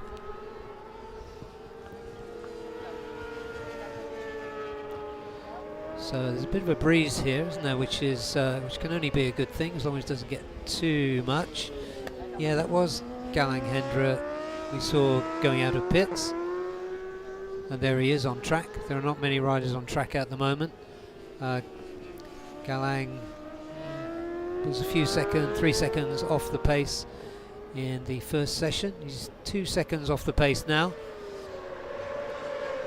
but that's 2 seconds off the pace of Kip, and he's 1 second ahead of everybody. So to put it in relative terms, he's maybe 1 second off the pace, if you get my drift. There's a Fifan Ran, done fantastic things here in Underbones, now stepping 4 times as much cubic capacity into 600s.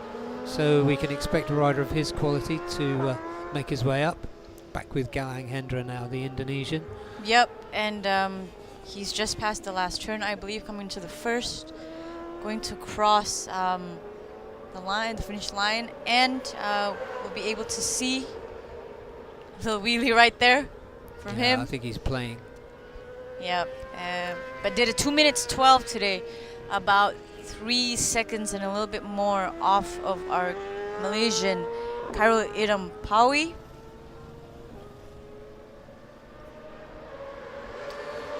Now Galang had it at 11th, or had it at P11 in the last practice session, but has improved and went up, or he's bumped himself up by 3 positions. He is sitting at 8th now. Yeah, I see no reason, based on rider ability, why Galang can't be up there with Minamoto and Kito Abe with the quick Yamahas. And we want to see some more variety at the front. Yeah, but it seems that the weather is getting a lot hotter. It's now 32 degrees in Sepang compared to the 29 degrees that we experienced earlier this morning. So there will be some differences in the lap times, as well as the performances of our pilots in the Super Sport 600s. Because earlier we had the fastest done by Khairul Idham Pawi at 2 minutes 10, but he did 1 second faster in this weather. Yeah, often we see really fast times done in the early sessions, but sometimes second.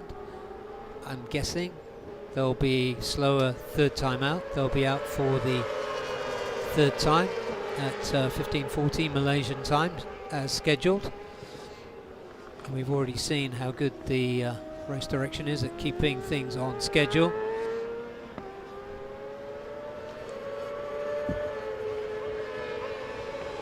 And we go back to the regular program. Don't know what happened there, Yeah. but all good. We are still looking at Galang on screen. Yeah, that was his. I think that was his first flying lap after coming out of the pits. Yep, but did pretty well as well. We've talked about this. He went up by a couple of sessions. Oh, Mini right there, exiting Yeah, the bike Turn does go 2, light there. I accused him 3, of playing before, but this I think moment. yeah, And we have the rest of them yeah. coming through. These are our Bunsiu boys coming through to finish the remaining 7 minutes that we have left on the clock for the second practice session of the Super Sport 600s. Yeah, coming out at a very gentlemanly pace indeed. And there's another bike in the gravel. That is Soichiro Minimamoto. So he was perhaps having a push and went a bit too hard. So I don't think he's going to get back in time to do another lap. That's Panasson, the number 15, the Thai rider. There he goes, just ahead of Helmi Asman. Honda. There's Kip just flying through ahead of them.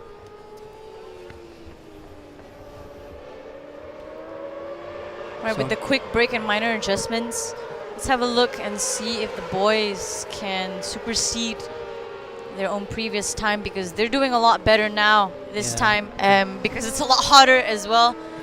And you can see Nakarin is back out on track. He's just ahead of Kip at the moment. So after that tumble, he's got himself back out with 2 or 3 laps left in the tank.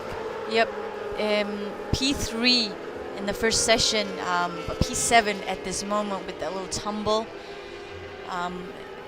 We might be able to see if he can climb up this time. There's only about less than 6 minutes left on the clock for them to finish up the practice session before we go for a quick break today.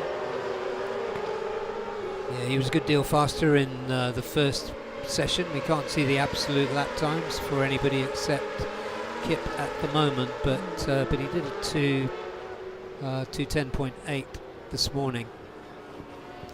Back with Helmi on the Bunsiu Honda.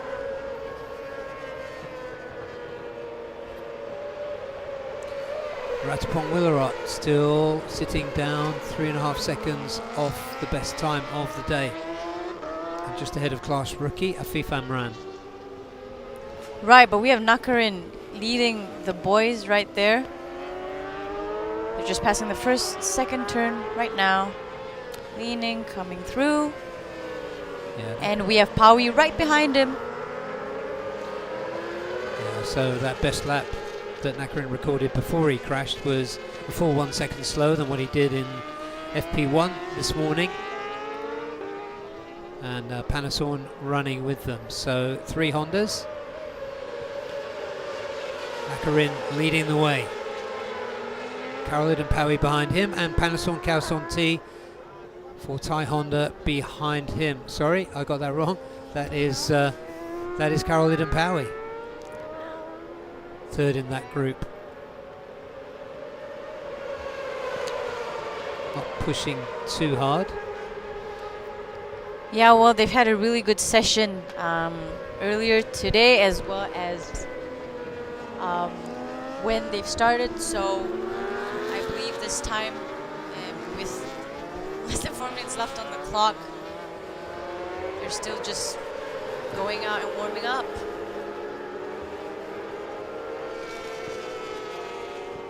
Won't be much changes, I believe, no Barry, in the last few minutes. I think the only rider that could jump up a bit is Nakarin.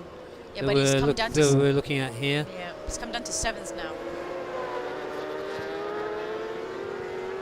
Yeah, that time he recorded before the crash.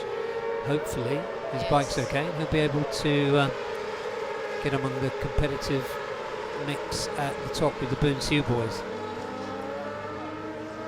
But he's got some traffic there.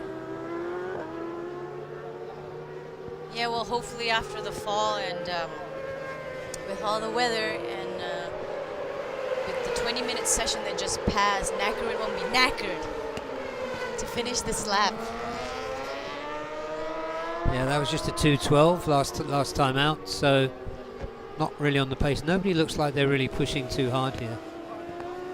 And after... Yeah, it's the final few minutes of the yeah, session now, they'll so... get another full lap in, won't they? So maybe they get another 2 flying laps if they press on.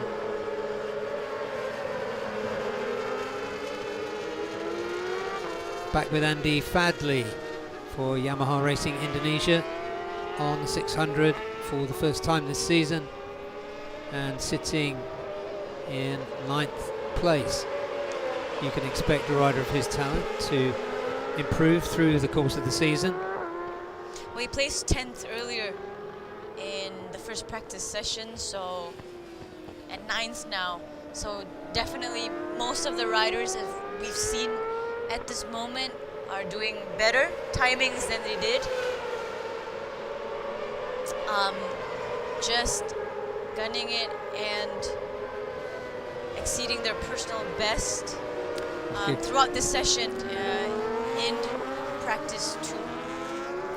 Indeed, and there's Gary Salim, who switched from 1000s to 600s, back with the Astra Honda team for this season in Supersport 600. He's got some ground to make up too, 3 seconds off the lead. And there's a bit of pushing going on there. Is that that's the FIFA Ran. So he's got himself a good tow from the Boonsiu boys. That will help him learn his way around the Sepang circuit on a 600. That group led by Azroy. Right, so I'm keen to see they're just about to pass the first turn now, and we can probably expect a little bit of an improvement. No, they're 1 second off the fastest time that they did earlier in the session today, all of them. Yeah, earlier in the lap they didn't look like they were pushing, and they still don't, even though they've got one more flying lap to go. Yep, just 20 seconds left this practice session. And I don't know where Nakarin is, but it doesn't look like he's going to improve either. Well, as I said, he might be knackered now. He could be. Nakarin might be knackered now. And yes, and we've got 3, 2, 1, and we're done for the day. Well, not for the day, but for the morning with all the practice sessions, and we will now end it with the Supersport 600s before we go on a quick lunch break. We'll just wait for the boys to pit in, and then we can have a look at the results on screen. Yeah, there you got the Yamahas of Andy Fadley. I think he's finished for the session, and Ratapong Willerop. These two still going at it. Azroy followed by Carol Idampawi, number 20, and the number 89 bikes for Boonsiu Honda. Helmi Asman is not far away, I don't think. They often do a bit of formation flying, those three.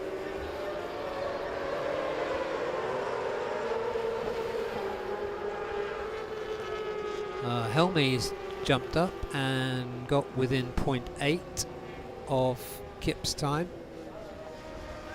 So there we are. We were talking about Astra Honda lockouts earlier. This is looking very much like a Boonsiu Honda lockout for this second free practice session. Yeah, but lovely competition to watch out for between these three now.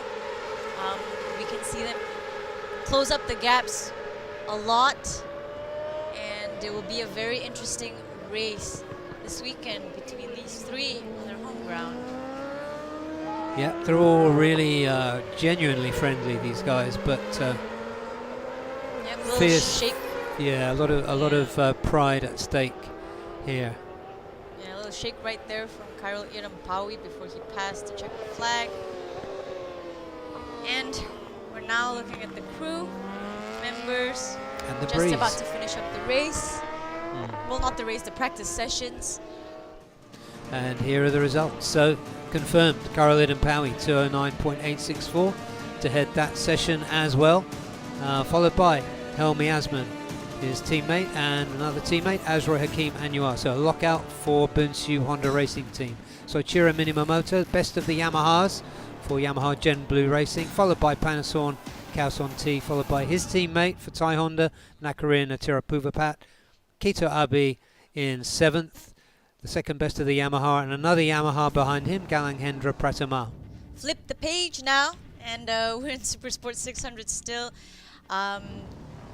Telling you guys the results for the second practice session. We have Andi Muhammad Fadli from Indonesia, placing 9th, 10th Ratapong from Thailand, Jerry Salim from Indonesia, Ahmad Afif Amran from Yamaha Gen Blue, placing 12th, Shah Juntong, our Chinese rider from Victor Racing, and Muhammad Adinanta, who fall earlier, no?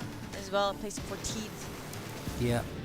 So that was, he didn't do too many laps in that one. So that brings us to the end. And as you said, we have a short break, a lunch break, but it's a very short lunch break. So hopefully lunches are going to arrive any second.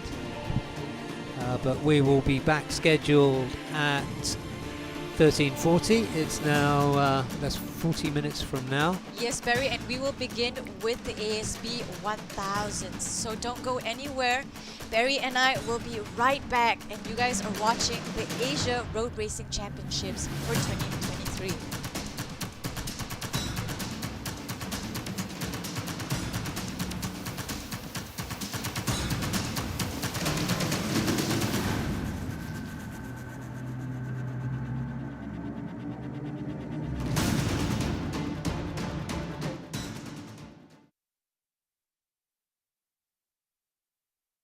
IDEMITSU engine oils are precisely formulated for meticulously engineered Japanese car engines. We are committed to delivering optimal performance. We fulfill this commitment through 5 ultra-protective benefits known as Quintec Guard. They unleash the peak performance of treasured cars. Drive anywhere with confidence. Feel the excitement in your heart. The highest quality engine oils in the history of IDEMITSU. IDEMITSU IRG 5. Start like a rocket and ship like silk with Superbike proven nano-tailored oil. Ultra protective Quintec Guard technology distills the wisdom of oil experts. 5 protective benefits in harmony unleash the peak performance of your engine. Nano Silky Tech ensures extra smooth upshifting at high RPM. Rocket starts, silky shifts. IDEMITSU IRG 5.